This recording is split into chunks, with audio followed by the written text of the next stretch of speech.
Menjadi yang terkuat dengan menebang pohon. Bab 396. Di pintu masuk restoran Chunjiang. Xie Yuan menatap restoran yang tutup dan terdiam. Matanya perlahan menyapu papan nama, pintu, dan jendela kaca, dan pikirannya secara otomatis sampai pada suatu kesimpulan. Toko ini tutup 3 bulan yang lalu. Ini mungkin disebut ramalan, tetapi di sini lebih tepat menyebutnya deduksi terbalik aliran informasi. Tetapi apapun nama metodenya, Xie Yuan sangat yakin dengan kesimpulan ini, dengan kesalahan hanya beberapa hari. Jadi setelah mendapatkan tanggal yang tepat ini, dia malah semakin terdiam dan menggelengkan kepalanya. Ada seorang lelaki tua yang menjaga pintu restoran, jadi Xie Yuan menghampiri dan bertanya. Maaf, Tuan, mengapa tempat ini tutup? Oh. Lelaki tua yang sedang menonton video pendek dengan kepala tertunduk melirik seorang wanita muda, mendongak, dan berkata dengan santai. Oh, aku sudah selesai. Aku pulang. Aku sudah menghasilkan cukup uang. Apakah dia mengatakan itu? Xie Yuan tidak begitu mempercayainya. Orang tua itu mendengus. Bos terus bilang misinya sudah selesai, kalau tidak pergi, dia akan kena masalah, dan sudah waktunya pensiun. Tapi bukankah itu hanya karena dia tidak kekurangan uang lagi? Orang-orang kaya ini terus diam saja. Petik 2. Jika kamu tidak pergi sekarang, kamu akan mendapat masalah lagi. Xie Yuan merasa agak tidak berdaya, tetapi karena Bos Wu tidak ingin menemuinya, dia hanya bisa menghormatinya. Lagi pula, bahkan jika dia tidak ingin menghormatinya, tampaknya tidak ada yang dapat dia lakukan. Meskipun dia sekarang dapat menggunakan metode ilmiah dan banyak cara misterius, dia tidak memiliki peluang untuk menemukan Bos Wu. Kalau dipikir-pikir kembali, Xie Yuan memiliki kehadiran Bos Wu di belakangnya pada beberapa momen kritis. Terutama kali terakhir ini, dia merasa bahwa kemampuannya untuk kembali ke sini ada kaitannya dengan tindakan Bos Wu. Mungkin jika bukan karena pemilik restoran misterius ini, Xie Yuan tidak akan bisa lolos dari permainan catur Yu Jing dan akan mempunyai kesempatan untuk memulai kembali.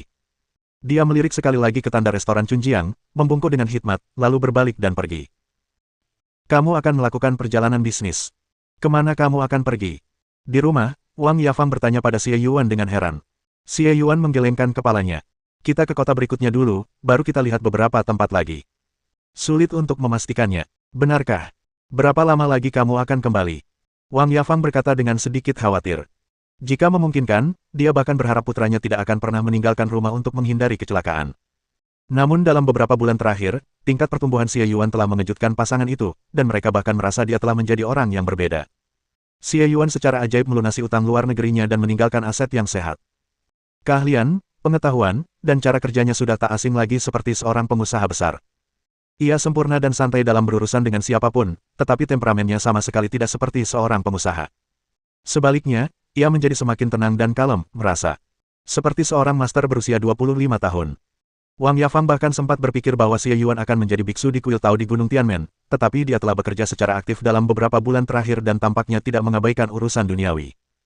Jadi sekarang Xie Yuan berkata dia ingin keluar dan menjelajahi pasar serta memperluas usahanya, meskipun orang tuanya memiliki kekhawatiran naluriah, mereka tidak punya alasan untuk keberatan. Kembalilah segera. Orang tua Xie Yuan menyuruhnya, yang bepergian dengan beban ringan, masuk ke mobil Wang Yibing, dan mereka terus melambai padanya dari belakang bahkan setelah mobilnya pergi. Pergi ke stasiun kereta cepat. Aku akan memberimu pengubah suara ini. Aku sudah memodifikasinya sedikit, jadi kamu bisa menggunakannya untuk meniru perempuan dan menipu orang kaya. Akan lebih mudah lagi meniru suaraku. Kamu juga tahu cara bicaraku. Oh, dan ingat untuk menyesuaikan alamat IP sesekali. Jangan sampai salah. Lakukan saja seperti yang kukatakan sebelumnya. Xie Yuan memberikan instruksi terperinci. Wang Yibing mengambil alat pengubah suara itu. Sebagai penyiar, ia sudah terbiasa dengan alat itu. Ia hanya melihatnya dengan rasa ingin tahu. Bisakah kamu menciptakan sesuatu? Perhatikan jalan. Xie Yuan berkata dengan tenang. Itu hanya prinsip mekanis dasar. Wang Yibing benar-benar terkesan dengan sahabatnya beberapa bulan terakhir ini, dan tidak ada yang mengejutkannya. Namun, ia masih mengerutkan kening dan berkata, Xie Yuan, apa yang akan kau lakukan? Apa kau akan pergi ke Ukraina untuk bertugas sebagai prajurit pasukan khusus? Kau dalam masalah besar sampai-sampai kau bahkan tidak bisa memberitahu paman dan bibimu bahwa kau baik-baik saja. Atau ada yang salah dengan kesehatanmu? Sebenarnya, saya agen rahasia dari Departemen Keamanan Nasional. Saya akan menjalankan misi rahasia. Kalau Anda memberi saya 50, saya akan memberi Anda informasi lebih lanjut. Setelah dia selesai berbicara, melihat Wang Yibing benar-benar mengeluarkan ponselnya dengan satu tangan, Xie Yuan tertawa dan memarahi. Apa? Aku benar-benar percaya kalau kamu bilang begitu. Kamu mengalami lonjakan pertumbuhan kedua dalam beberapa bulan terakhir. Kamu luar biasa. Aku bahkan penasaran apakah kamu dirasuki orang lain. Wang Yibing berkata dengan serius, lalu menggelengkan kepalanya. Lupakan saja. Kalau kamu nggak mau cerita, aku juga nggak bisa cerita. Aku nggak akan tanya lagi. Aku yakin kamu bisa mengatasinya. Jangan khawatirkan paman dan bibimu, dan jangan khawatirkan pusat bimbingan belajar. Mereka pasti akan mengurusmu dengan baik. Ia kini menjabat sebagai Direktur Penerimaan dan Direktur Operasi Media baru di Pusat Bantuan Pengajaran yang didirikan oleh Xie Yuan. Tanggung jawab manajemen lainnya ditangani oleh para manajer khusus. Posisi ini sangat cocok untuk Wang Yibing, yang telah berkecimpung di industri siaran langsung dan video pendek selama bertahun-tahun. Meskipun ia sudah menjadi selebritas internet kecil, ia berpengalaman dan tidak masalah baginya untuk menggunakan video ceramah Xie Yuan untuk promosi dan operasional. Kebetulan ia mengalami hambatan dalam pengembangan karirnya, dan kini ia datang ke pusat bantuan mengajar Xie Yuan. Harga yang ditawarkan Xie Yuan bahkan lebih tinggi daripada saat ia berada di puncak karirnya. Sisanya bergantung pada lalu lintas dan pendaftaran. Semakin banyak Anda bekerja, semakin banyak penghasilan Anda. Secara finansial, kondisinya jelas jauh lebih baik daripada sebelumnya.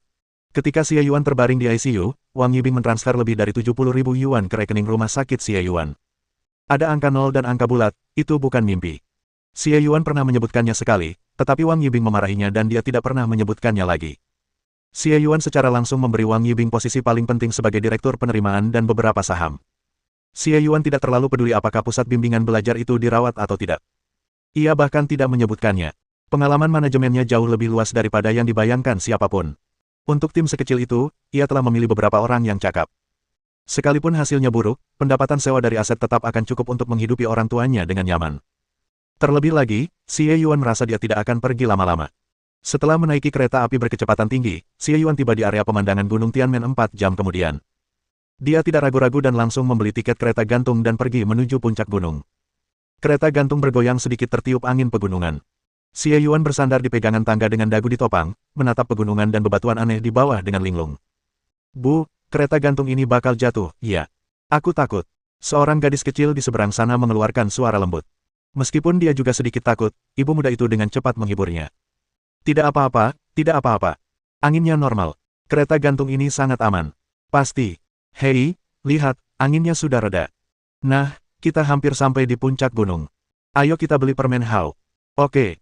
Di antara serangkaian kabin yang goyah di kereta gantung, satu-satunya yang stabil mencapai puncak gunung. Xie Yuan turun dari kereta gantung, melirik kuil Tao yang sederhana, lalu langsung masuk. Sekilas, ia melihat seorang pendeta Tao tua tertidur di belakang meja kayu tua, satu-satunya meja kosong di kuil Tao yang penuh sesak itu. Dia berjalan perlahan ke meja.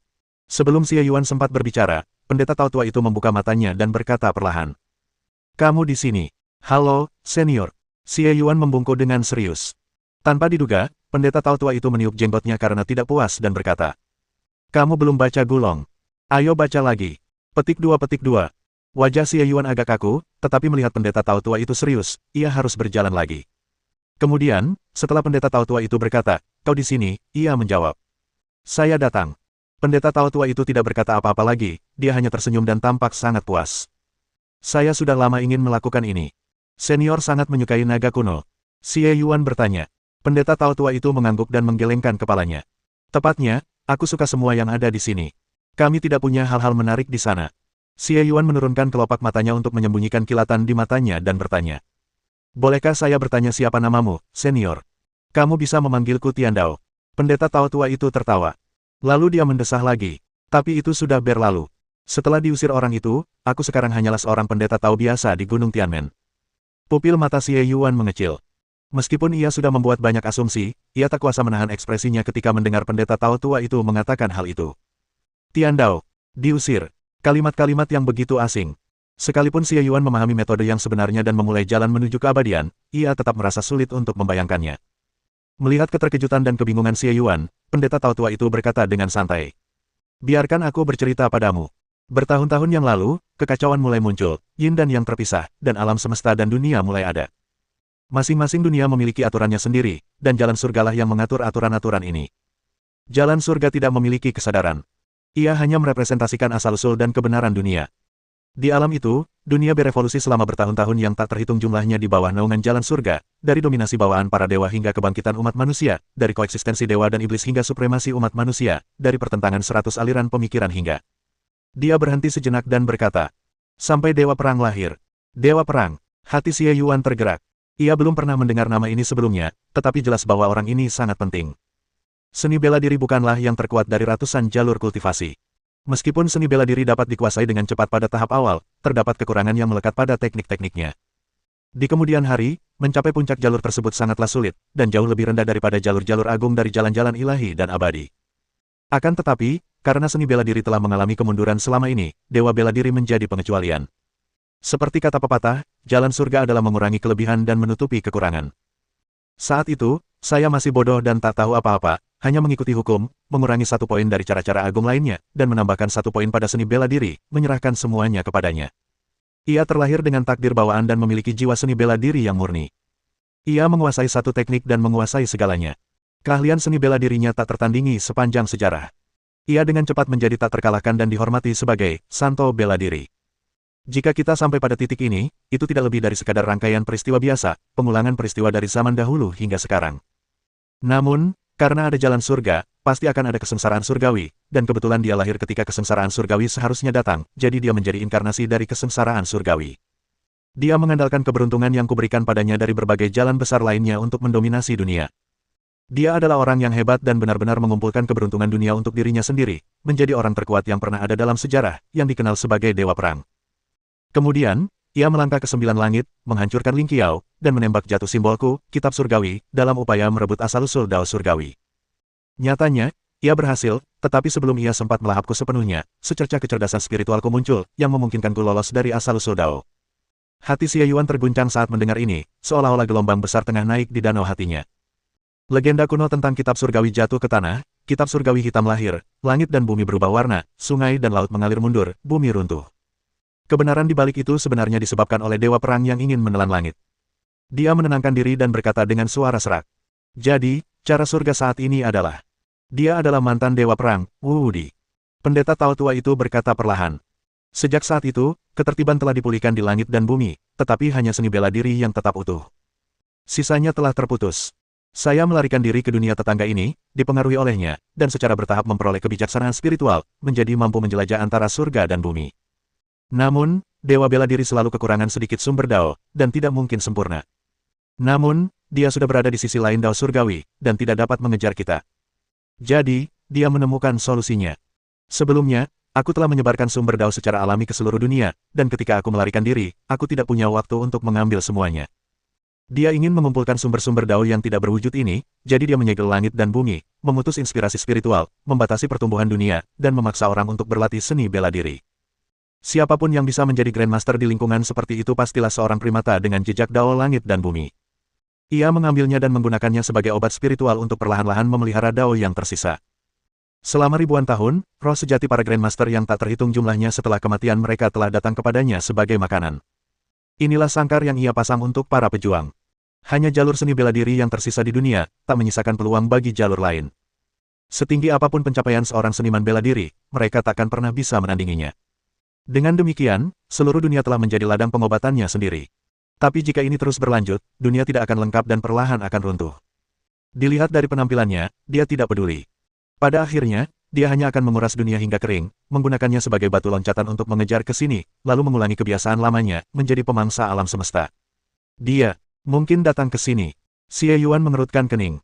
Dia telah lama berspekulasi bahwa Gunung Tianmen adalah gerbang antara dua dunia, tetapi dia tidak pernah berpikir bahwa Dewa Perang yang hampir melahap dunia dan menggunakan semua orang di dunia sebagai makanan mungkin datang ke kampung halamannya melalui pintu yang menghubungkan dua dunia ini. Jika Dewa Bela Diri benar-benar datang ke sini, terlepas dari apakah ia bisa menggantikan Dao Surgawi atau tidak, itu akan menjadi pukulan telak bagi dunia ini. Sama seperti di sana, banyak nyawa akan menemui ajalnya, termasuk orang tuanya, orang-orang terkasihnya, semua orang. Pendeta Tao tua itu mengangguk. Dia pasti akan datang, entah untukku atau demi Dao Surgawi di sini. Dia sudah memulai jalan ini. Jadi aku telah memilih banyak orang yang ingin menghancurkan ini, dan kamu adalah orang terakhir. Xie Yuan mengepalkan tinjunya, terdiam sejenak, lalu mengangguk berat. Saya mengerti. Saya akan menghentikannya. Tapi, senior, jika dia benar-benar sekuat yang Anda katakan, dan telah memulihkan sumber daunnya yang belum sempurna, bagaimana saya harus menghadapinya? Siapa bilang dia menyelesaikan sumber dao? Meskipun metode itu berguna, hasilnya sangat lambat. Jauh sebelum selesai, metode itu sudah menimbulkan perlawanan dari yang terbangun. Dan bahkan jika dia menyelesaikannya, hasilnya tetap akan lebih rendah daripada sumber dao yang sebenarnya. Yaitu, apa yang ada padamu? Mata Xie Yuan perlahan melebar. Pendeta Tao tua itu tertawa dan berkata, Taiking Dao De Jing, sumber segala hukum langit dan bumi, atau antarmuka yang lebih mudah dipahami, atau pemahaman dan bakat yang memungkinkan Anda memperoleh segalanya dengan cepat, pada akhirnya semuanya menyatu dalam satu hal. Aku telah memberikannya kepadamu sejak lama, dan sekarang, kau telah menguasainya sepenuhnya. Jadi jangan tanya padaku bagaimana cara menghadapinya, itu tugasmu, dan aku hanya seorang pendeta Tao tua biasa. Sekarang, apakah kamu siap? Bab 397. Xie Yuan menghabiskan 2 menit dengan hati-hati mencerna semua yang dikatakan pendeta Tao tua itu kepadanya. Jadi beginilah semua kejadiannya. Dia mendesah, lalu berkata dengan serius. Sekalipun aku tidak tahu semua ini, aku tetap akan pergi. Sekarang setelah aku tahu, ini menjadi tanggung jawabku yang lebih besar. Senior, aku siap. Pendeta Tao tua itu tersenyum dan mengangguk. Kalau begitu, aku mendoakanmu semoga beruntung di kedua dunia. Dia melambaikan tangannya, lalu tiba-tiba berhenti, berpikir sejenak, dan bertanya. Lebih suka lompat tebing atau naik kereta gantung? Yah, dulu aku juga bilang begitu. Petik 2 titik. Apakah tidak ada cara yang lebih normal? Meskipun Xie Yuan bukan lagi orang biasa saat ini, dia masih merasa simpati terhadap metode ini. Pendeta Tao tua itu menunjukkan ekspresi penyesalan. Baiklah, jika kamu siap, pergilah ke Gua Tianmen sendiri. Mendengar ini, Xie Yuan mundur 3 langkah dan membungkuk hormat kepada mantan inkarnasi jalan surga. Pendeta Tao tua itu menerima sapaannya dengan tenang, lalu menyaksikan Xie Yuan meninggalkan kuil Tao, berjalan melintasi panggung di puncak gunung, dan melewati Gua Tianmen yang megah. Sosoknya kemudian menghilang di balik awan dan kabut. Pengunjung datang dan pergi, tetapi tak seorang pun tampaknya memperhatikan percakapan atau tindakan kedua orang itu, atau bahkan meja tempat pendeta Tao tua itu duduk. Guru, apa yang sedang Anda lihat? Tiba-tiba seorang pendeta Tao muda dengan mata jernih bertanya. Pendeta Tao tua itu berbalik dan melihat bahwa itu adalah seorang yatim piatu yang diadopsi oleh kuil Tao. Ia tak kuasa menahan senyum dan berkata, "Tidak ada. Aku hanya mengirim seorang pemuda untuk menyelamatkan dunia." Anak laki-laki itu mengerucutkan bibirnya. Guru, tolong berhenti membaca novel dan anime daring. Anda satu-satunya yang selalu sumbang. Itulah sebabnya para paman dan bibi di kuil tidak mau bicara dengan Anda. Ia mengira pendeta Tao tua itu tidak ada di kuil, hanya karena ia terus bergumam sendiri. Hanya remaja-remaja muda yang antusias yang sering berbicara dengannya. Pendeta Tao tua itu tertawa dan berkata, "Kamu masih menyalahkanku. Kamu sendiri nggak suka nontonnya. Aku di sini untuk mengawasi, tapi itu tidak akan menunda apapun. Oke, aku datang untuk mengucapkan selamat tinggal padamu.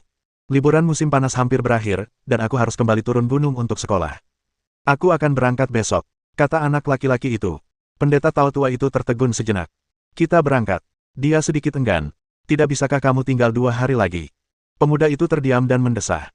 "Guru, saya sekarang kelas 3 SMA, jadi saya harus mengikuti kelas pengganti terlebih dahulu." Sebagai seorang yatim piatu, pengalamannya aneh sekaligus biasa saja. Yang anehnya adalah dia diadopsi oleh kuil Tao dan tumbuh di pegunungan. Wajar saja, ia masih harus bersekolah. Ia telah belajar di sebuah kota di kaki Gunung Tianmen sejak kecil, dan kini ia sedang menghadapi ujian masuk perguruan tinggi. Sumber daya pendidikan di kota tidak begitu memadai, dan kini tersedia libur 2 hari untuk meringankan beban tersebut. Bagi kaum muda yang tidak memiliki kondisi yang memadai untuk mengimbangi biaya pendidikan, mereka harus bekerja lebih keras agar tidak gagal masuk universitas dan akhirnya kembali ke pegunungan untuk menjadi pendeta Tao seumur hidup. Mungkin hasil akhir dari masuk universitas sebenarnya tidak lebih baik daripada menjalani hidup yang nyaman dan mudah di kuil Tao. Mungkin Anda bisa mewarisi posisi kepala kuil dan bahkan mengenakan jubah ungu. Kuil Tao itu tidak besar, tetapi spesifikasinya tidak rendah.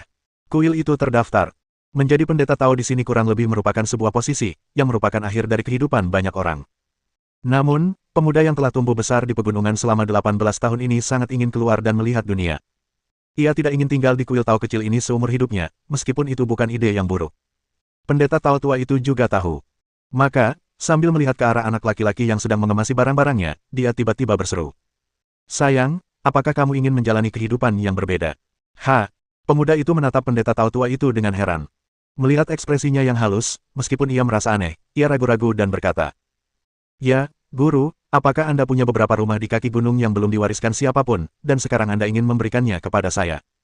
"Hei, saya sudah menunggu Anda mengatakan ini selama 18 tahun. Pendeta Tao tua itu terkekeh dan tidak bercanda kali ini.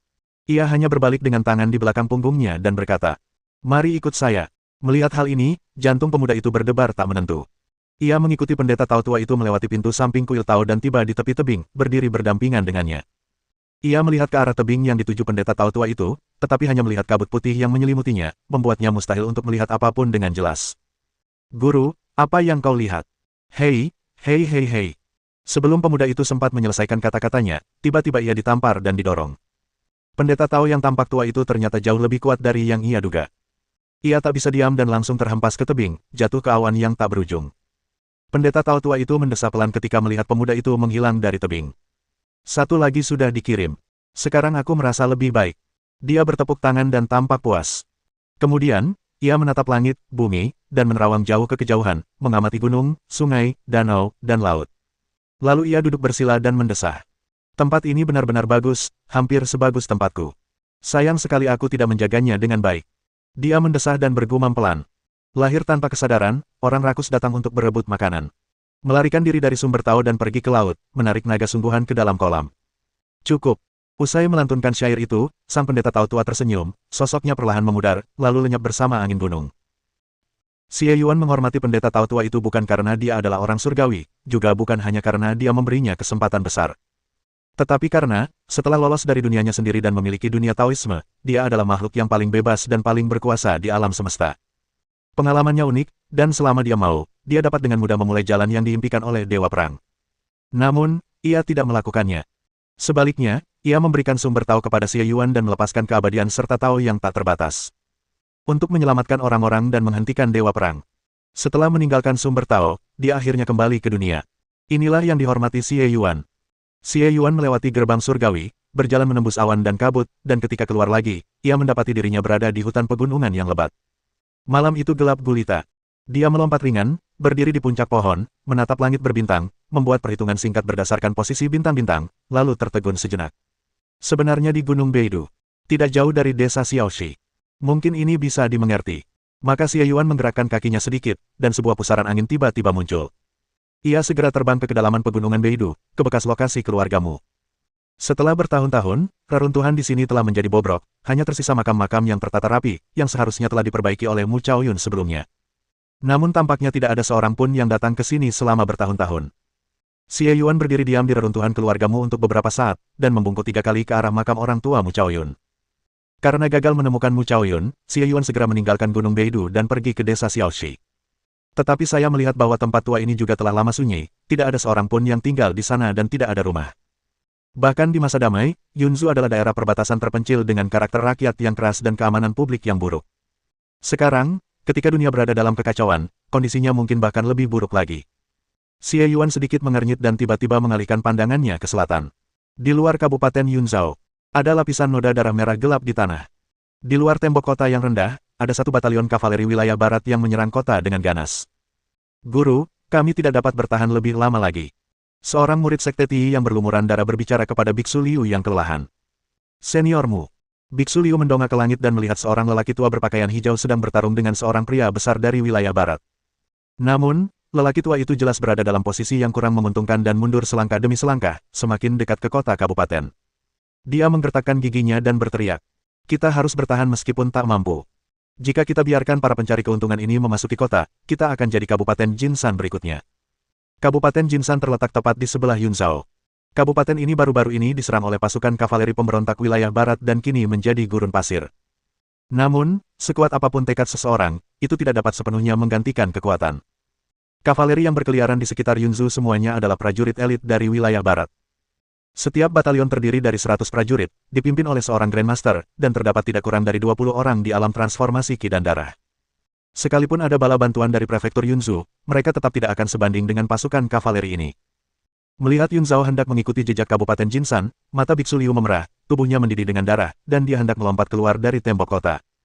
Tuan Liu, apa yang sedang Anda lakukan? Seorang pria besar di sebelahnya berteriak. Aku akan melawan orang-orang barbar ini. Ketua Qin, apa yang kau lakukan? Jangan hentikan aku. Qin Hai menarik Biksu Liu dan berkata dengan cemas. Tuan Liu, kondisimu sekarang seperti ini, kau bisa mati kalau pergi. Kalau aku tidak pergi, aku akan mati. Apa aku bisa menatap mereka sampai mati hanya dengan berdiri di sini dan megap-megap? Apa aku bisa membiarkan langit menyambar mereka sampai mati dengan guntur? Langit sudah gila. Kalau mereka benar-benar ingin menyambar seseorang, siapa tahu siapa orangnya. Mungkin itu akan menyambarmu atau aku. Ledakan. Tiba-tiba, terdengar suara guntur yang keras di langit cerah. Biksu Liu terkejut dan berkata cepat. Aku hanya mengatakannya dengan santai, jangan potong aku. Mereka menoleh dan menyaksikan awan gelap berkumpul di luar kota daerah itu, diikuti oleh kilatan petir. Ledakan, ledakan. Ah! Guntur yang terus-menerus menggelegar menenggelamkan teriakan pasukan kavaleri Hu, dan tak lama kemudian seluruh batalion kavaleri Hu terdiam. Sang Master Hu di langit tertegun, lalu dia bergidik, menebas lelaki tua di depannya dengan pisau, dan berubah menjadi cahaya pelangi untuk melarikan diri. Tiba-tiba sebuah anak panah melesat dari belakang dan mendarat lebih dulu, langsung menembus punggungnya. Matanya melotot, dan dia langsung terdiam, terjatuh. Orang tua itu tertegun sejenak, lalu mengamati lebih dekat dan menyadari bahwa benda yang menembus lawannya, yang telah dilawannya dengan sangat sengit sekian lama, bukanlah anak panah, melainkan ranting kering.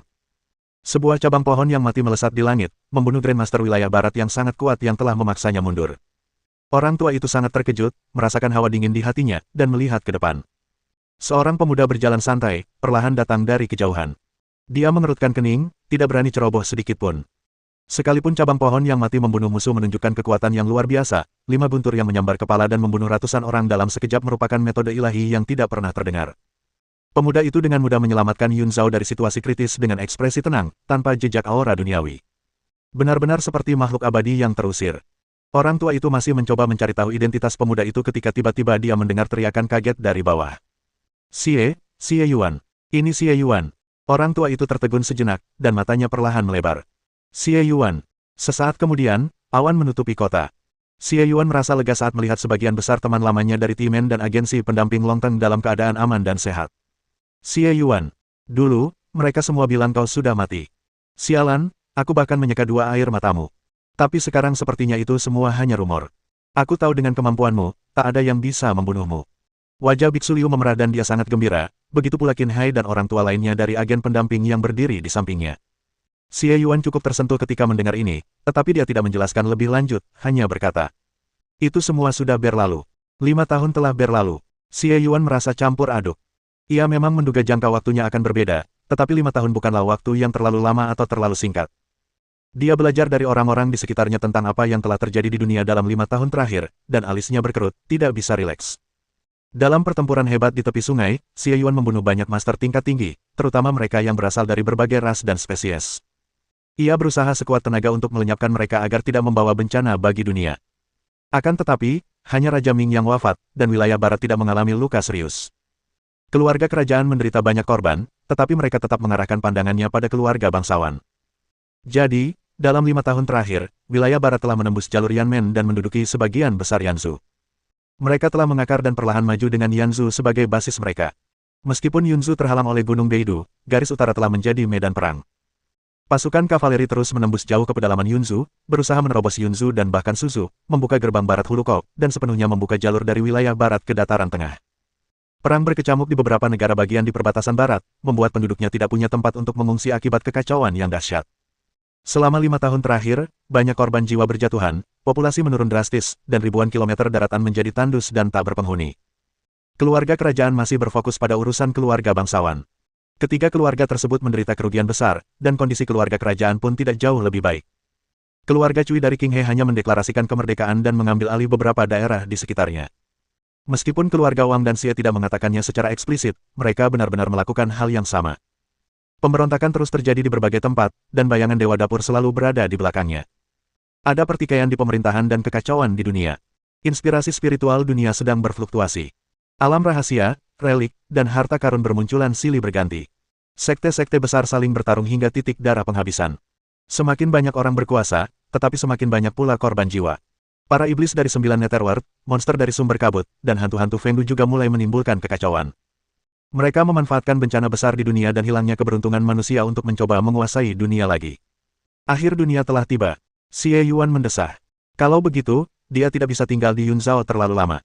Tepat saat dia hendak mengucapkan selamat tinggal dan pergi, dia tiba-tiba mendengar panggilan yang dikenalnya. Yuan. Xie Yuan. Xie Yuan menoleh dan melihat wajah seorang wanita parubaya di antara kerumunan. Ia tak kuasa menahan diri untuk berseru kaget. Suster Lan Hua. Dia melihat sekeliling dan melihat Wang Lei dengan wajah penuh janggut dan seorang pemuda gemuk. Matanya terbelalak. Kakak situ. Ini. Tiger Boy. Dia sudah sebesar ini. Xie Yuan sangat gembira bertemu kembali dengan saudara laki-laki dan iparnya di rumah tetangga. Lilan dan keluarganya yang beranggotakan 3 orang juga sangat gembira bertemu Xie Yuan.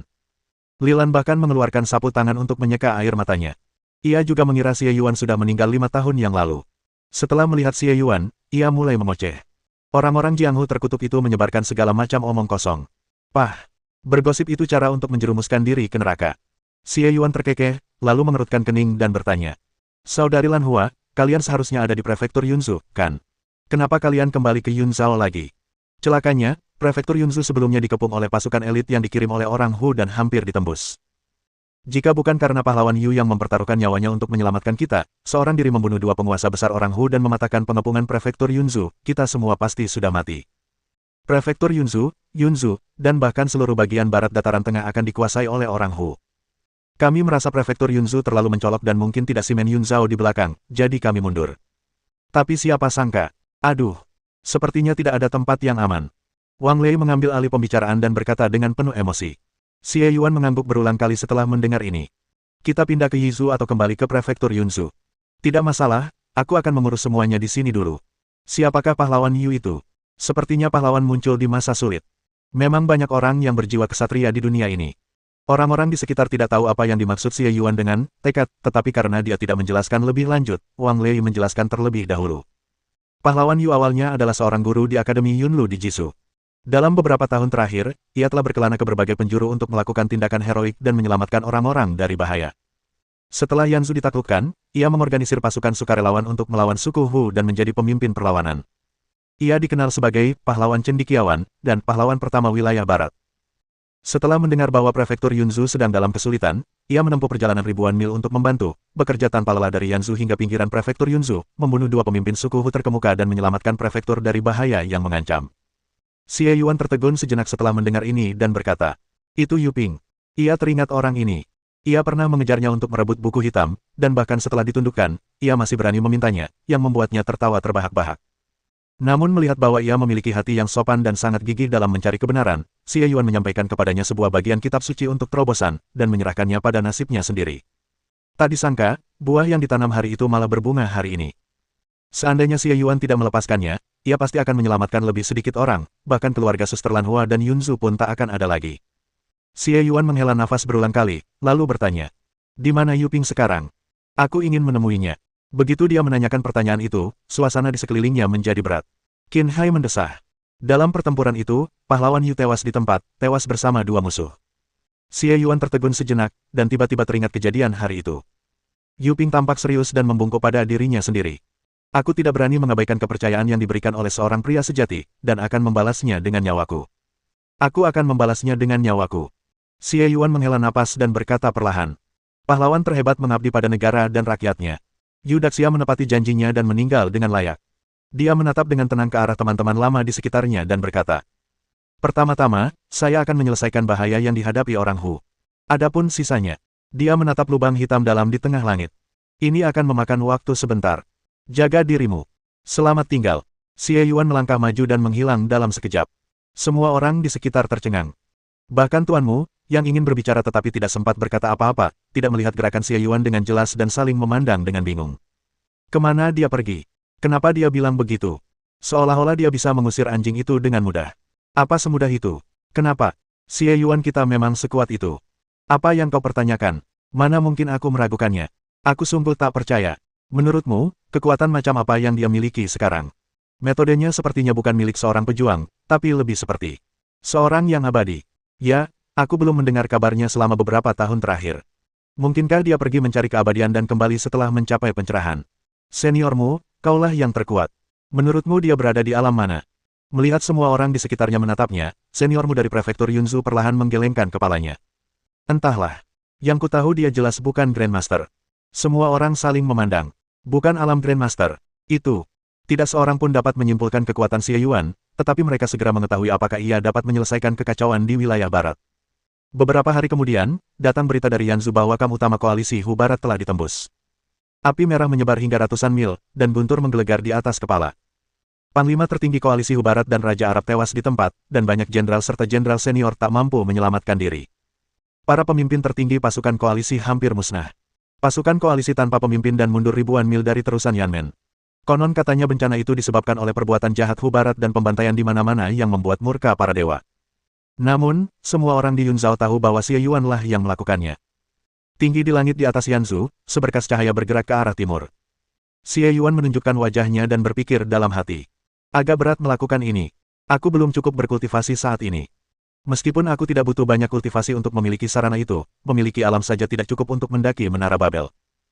Setelah memahami makna sejati, Tai King Dao De Zhenjing, atau sumber Tao, Xie Yuan sudah setara dengan seorang Grandmaster seni bela diri, terlepas dari ranah dan kultivasinya, serta kesatuan manusia dan alam dalam Taoisme. Namun, pada dasarnya ia memulai dari nol, mengikuti jalan lurus menuju keabadian. Meskipun para prajurit di bawah level Grandmaster bukanlah tandingannya, ia tetap perlu meningkatkan diri secara komprehensif jika ingin menghadapi mereka yang berada di level yang lebih tinggi.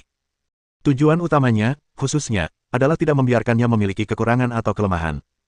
Dharma sejati pada awalnya membantu saya memahami semua dharma, tetapi sekarang setelah saya memahami dharma sejati, saya dapat melihat yang esa dalam semua dharma. Sekarang, semakin banyak aku berlatih, semakin aku bisa meningkatkan kekuatan kultivasiku, dan melihat kebenaran dari semua hukum. Semakin banyak aku berlatih, semakin dekat aku dengan pencerahan. Itulah tempat yang paling tepat. Xie Yuan berpikir sejenak dan menghela napas. Yang paling cocok adalah kitab surgawi hitam. Dengan 9 halaman kitab surgawi hitam di tangan, aku setara dengan memiliki kitab surgawi. Dikombinasikan dengan sumber Dao, aku bisa menjadi Dao senior surgawi di masa lalu. Tapi aku tidak bisa mendapatkannya sekarang. Kalau begitu, tempat yang paling cocok saat ini adalah gudang senjata. Gudang senjata itu berisi banyak sekali buku. Jika kau bisa mencernanya, tak akan ada saingan di alam manusia surgawi. Dia mengangguk, dan segera mengambil keputusan. Dia berubah menjadi aliran cahaya dan melarikan diri ke Kabupaten Chen. Bab 398. Pegunungan Dongshan telah mengalami siklus pertumbuhan dan penurunan selama beberapa tahun. Xie Yuan kembali ke Kabupaten Chen lagi. Melihat tempat yang familiar dengan lonceng dan tripod dari jauh, Xie Yuan merasakan banyak emosi di hatinya, lalu dia langsung jatuh dari udara ke pintu gedung tertinggi tanpa mengganggu siapapun. Padahal dengan kemampuannya saat ini, meski ia punya cara untuk menyelinap ke jantung keluarga besar seperti keluarga Chen Junxie, tetap butuh usaha. Tapi itu sangat mudah karena dia masih dikenali oleh formasi pelindung di sini. Xie Yuan memasuki gudang senjata dan mendapati keadaannya sunyi. Para penjaga tidak terlihat dimanapun, dan ia hanya bisa mengerutkan kening. Dia menemukan di langit bahwa bahkan wilayah klan Xie tidak sejahtera seperti tahun-tahun sebelumnya, dan jalan menuju dan dari wilayah klan jauh lebih sepi.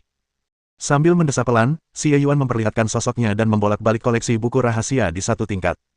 Lantai 8 gudang senjata. Seorang perempuan bergaun hijau panjang sedang duduk bersila, bermeditasi. Tiba-tiba, ia bergerak dan matanya melebar. Siapa yang membobol gudang senjata? Sosoknya melintas lalu menghilang, dan dalam sekejap dia tiba di lantai pertama. Dengan suara berdentang, dia menghunus pedang lembutnya. Xie Lingyun tidak berani ceroboh terhadap orang luar yang menyelinap ke sini secara diam-diam. Namun, saat melihat sosok yang sedang memegang buku dan membacanya dengan saksama, kedua mata indahnya terbelalak maksimal, menampakkan raut wajah tak percaya. Xie Yuan menutup buku di tangannya, melihat ke samping, tertegun sejenak, dan berkata sambil tersenyum. Ling Yuner, kenapa kamu? Kupikir tetua Fu akan datang lebih dulu. Kesunyian. Melihat sosok Xie Lingyun yang anggun bagaikan patung tanah liat, dan wajah cantiknya yang tanpa ekspresi, Xie Yuan tak kuasa menahan diri untuk mengulurkan tangannya dan melambaikannya di depan wajahnya, sambil berkata lembut. Ling Yuner, jangan terlihat seperti abis melihat hantu. Aku kembali. Tubuh Xie Lingyun tiba-tiba bergetar, dan dia berkata dengan suara serak. Kamu tidak mati. Awalnya mati, tapi hidup lagi. Ya. Sebelum Xie Yuan bisa menyelesaikan kata-katanya, Xie Lingyun tiba-tiba melemparkan dirinya ke pelukannya dan menangis. Xie Yuan merasakan kegembiraan dan kesedihan gadis dalam pelukannya, dan hatinya sakit saat dia perlahan membelai rambutnya. Setelah sekian lama, Xie Lingyun perlahan berhenti menangis, dan Xie Yuan akhirnya memiliki kesempatan untuk berbicara dengannya. Sesaat kemudian, wajah Xie Yuan menjadi gelap. Kau bilang, tetua Fu meninggal. Kau menjadi tetua Zhenwu. Mata Xie Lingyun memerah, dan dia mengangguk. Saat itu, setelah kecelakaanmu, dunia terguncang dan situasi berubah drastis. Kami bergabung dengan keluarga Cui dan Wang dan bertempur dalam beberapa pertempuran besar melawan keluarga Sue, yang akhirnya menunjukkan kekuatan mereka yang sebenarnya. Keluarga kerajaan dan para pangeran setempat memang memiliki banyak penguasa tersembunyi. Ketiga keluarga tersebut berperang melawan keluarga Sue, dan kedua belah pihak menderita kerugian besar. Setelah itu, tak seorang pun bisa bernapas lega, dan keluarga Sue memanfaatkan kesempatan itu untuk melancarkan serangan. Mereka mati-matian menyerang Kabupaten Chen dan berusaha merebut gudang senjata. Banyak anggota keluarga terbunuh atau terluka, tetapi keluarga Cui tiba tepat waktu untuk membantu dan memukul mundur keluarga Sue. Namun, tetua Fu dan tetua Zi tewas dalam pertempuran itu, dan beberapa tetua lainnya. Kemudian, setelah kami mengatur ulang pasukan dan berencana untuk berbaris menuju ibu kota bersama, kami menemukan bahwa keluarga Sue tidak hanya memiliki banyak Grandmaster, tetapi juga beberapa ahli yang paling tangguh. Selain Raja Chu, yang masih dalam masa jayanya, Kaisar justru telah membuat kemajuan pesat dalam hal kekuatan, menjadi setara dengan seorang Grandmaster puncak. Setelah berdiskusi dan membaca kitab-kitab klasik, kami akhirnya mengerti. Ternyata keluarga Sue, yang tampaknya enggan menguasai dunia, kini berperang melawan keluarga-keluarga bangsawan. Mereka ingin merebut kembali kekayaan yang pernah dibagi antara keluarga kekaisaran dan keluarga bangsawan. Memanfaatkan kesempatan surgawi ini, keluarga Sui bermaksud untuk sekali lagi mempraktikkan hukum kaisar manusia, mengubah kaisar menjadi makhluk yang sangat kuat. Setelah menyatukan dunia manusia, mereka akan bertualang ke dunia bawah biru untuk bersaing memperebutkan kesempatan menjadi makhluk surgawi. Meskipun kami akhirnya memahami rencana keluarga Sui, kami tidak dapat menghentikannya. Kami hanya bisa melawan dan memperlambat kemajuan keluarga kekaisaran. Kini, 2 tahun telah berlalu, dan dunia berada dalam kekacauan. Banyak keluarga dan sekte bangsawan telah menderita kerugian. Mengenai kekuatan kaisar saat ini, tidak ada yang tahu. Setelah mendengarkan ini, Xie Yuan memejamkan matanya sedikit dan mendesah dalam-dalam. Ia teringat pada tetua Zhenwu, yang sangat menyukai bakat dan telah menunjukkan perhatian yang besar kepadanya, seorang generasi muda, dan mengajarinya semua yang ia ketahui. Dapat dikatakan bahwa tombak dao pembasmi surga terbakar miliknya sendiri diajarkan oleh Xie Fu sendiri. Aku tidak menyangka bahwa saat aku kembali ke klan, aku tidak akan pernah melihat sesepuh ini lagi. Ada juga Xie Zi, yang meskipun pernah menyulitkan Xie Yuan dan memiliki ambisi yang besar, akhirnya gugur di medan perang membela keluarganya. Ada juga banyak nama lain yang Xie Yuan kenal. Dia mendesah pelan dan berbisik. Jadi begitu. Jantung Xie Lingyun masih berdebar kencang saat melihat penampilan Xie Yuan. Apakah kamu benar-benar baik-baik saja? Apa rencanamu selanjutnya? Saya akan tetap berada di gudang senjata untuk sementara waktu untuk membangun kekuatan saya. Begitu Xie Yuan selesai berbicara, Xie Lingyun melebarkan matanya dan bertanya. Kamu ingin tetap di klan? Xie Yuan mengangguk, menatap Xie Lingyun, sedikit ragu, dan bertanya. Bagaimana kau bisa menjadi tetua bela diri? Ada banyak ahli di klan yang memenuhi syarat untuk posisi ini. Kenapa mereka membiarkan gadis muda sepertimu? Saya sendiri yang memintanya. Xie Lingyun menggelengkan kepalanya dan berkata dengan lembut. Awalnya, kukira kau sudah pergi. Aku benci kekurangan kekuatanku sendiri, tapi juga merasa. Tak ada lagi yang menarik di luar sana. Dia berhenti sejenak dan tidak melanjutkan. Alasan lainnya adalah karena disinilah Xie Yuan tinggal paling lama di klan. Terutama lantai 8. Ketika Xie Yuan berada di Kabupaten Chen, ia pergi ke lantai 8 hampir setiap hari untuk meminta nasihat Xie Fu tentang ilmu tombak. Sepertinya kehadirannya masih terasa di sini. Jadi Xie Lingyun mengambil posisi sebagai komandan militer dan menempatkan dirinya di puncak gudang senjata. Saat itu, dia baru berusia 10 tahun. Xie Yuan merasakan emosi campur aduk setelah mendengar ini dan menghela nafas.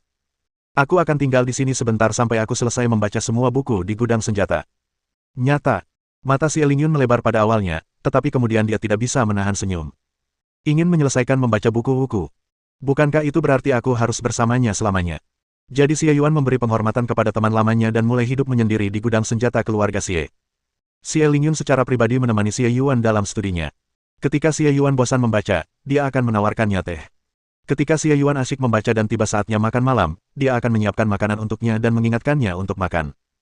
Dia menyajikan teh dan air dan mengikuti semua orang, hampir seperti seorang pembantu. Ketika Xie Yuan melihat sesuatu yang menarik, ia akan dengan antusias mendiskusikannya dengan Xie Lingyun, dan Xie Lingyun akan mengungkapkan pendapatnya sendiri atau hanya mendengarkan dengan patuh. Keduanya berdiskusi tentang Dao setiap hari dan tak terpisahkan. Hari-hari seperti itu membuat keduanya sangat puas. Xie Yuan merasa bahwa setiap kali dia membaca teknik baru, pengetahuannya tentang Taiking Dao De Jing menjadi lebih kaya, dan kekuatannya menjadi lebih kuat. Xie Lingyun menemani Xie Yuan, yang telah kembali dari kematian, dan merasa bahwa hidupnya tidak pernah sebahagia ini. Satu-satunya hal yang membuatnya sulit diterima adalah kecepatan Xie Yuan dalam berlatih seni bela diri begitu cepat, hampir tidak dapat dipercaya. Ia telah menguasai banyak teknik hanya dengan sekali pandang. Meskipun ia selalu cerdas dan kini memiliki tingkat kultivasi yang tinggi, sebuah teknik bukanlah hal yang sulit baginya mengingat perspektifnya yang unggul, tetapi juga tidak sesulit yang ia kuasai hanya dengan sekali pandang seolah-olah ia telah berlatih selama bertahun-tahun.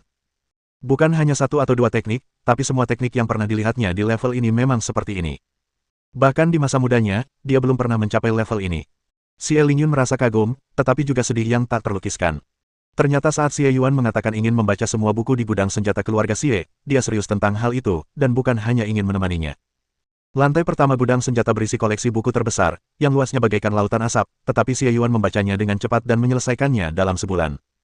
Lantai kedua dan ketiga lebih mudah, dan Xie Yuan mengira tingkat kesulitannya hampir sama. Hanya butuh waktu sebulan lebih sedikit, dan ia akan menyelesaikan semuanya.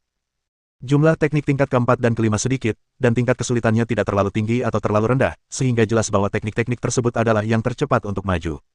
Dalam waktu kurang dari sebulan, Xie Yuan telah mencapai tingkat ke-6. 6 tingkat keterampilan tidak dianggap banyak, namun Xie Yuan menghabiskan waktu setengah bulan sebelum dia bisa mencapai tangga ke tingkat berikutnya. Keterampilan tingkat ke-7 bahkan lebih langka, tetapi Xie Yuan menghabiskan lebih banyak waktu untuk mempelajarinya, dan setelah hampir sebulan, dia akhirnya selesai mempelajarinya. Akhirnya sampai di lantai 8. Tombak pembakar langit, pedang Dewa Ziwu, tinju Dewa Gunung dan Laut, kitab suci Kekaisaran Surgawi. Xie Yuan memandangi kitab suci terkenal itu, mendesah, lalu menundukkan kepalanya untuk mempelajarinya. Xie Yuan membutuhkan waktu cukup lama untuk menguasai 10 keterampilan mendalam, totalnya lebih dari 3 bulan. Lebih dari setengah tahun kemudian, Xie Yuan akhirnya memasukkan seluruh persenjataan keluarga Xie ke dalam Taiking Dao De Zhenjing. Berdiri di pagar di lantai 8 gudang senjata, Xie Yuan memandang wilayah keluarga Xie yang berusia 4.000 tahun dan tetap diam untuk waktu yang lama.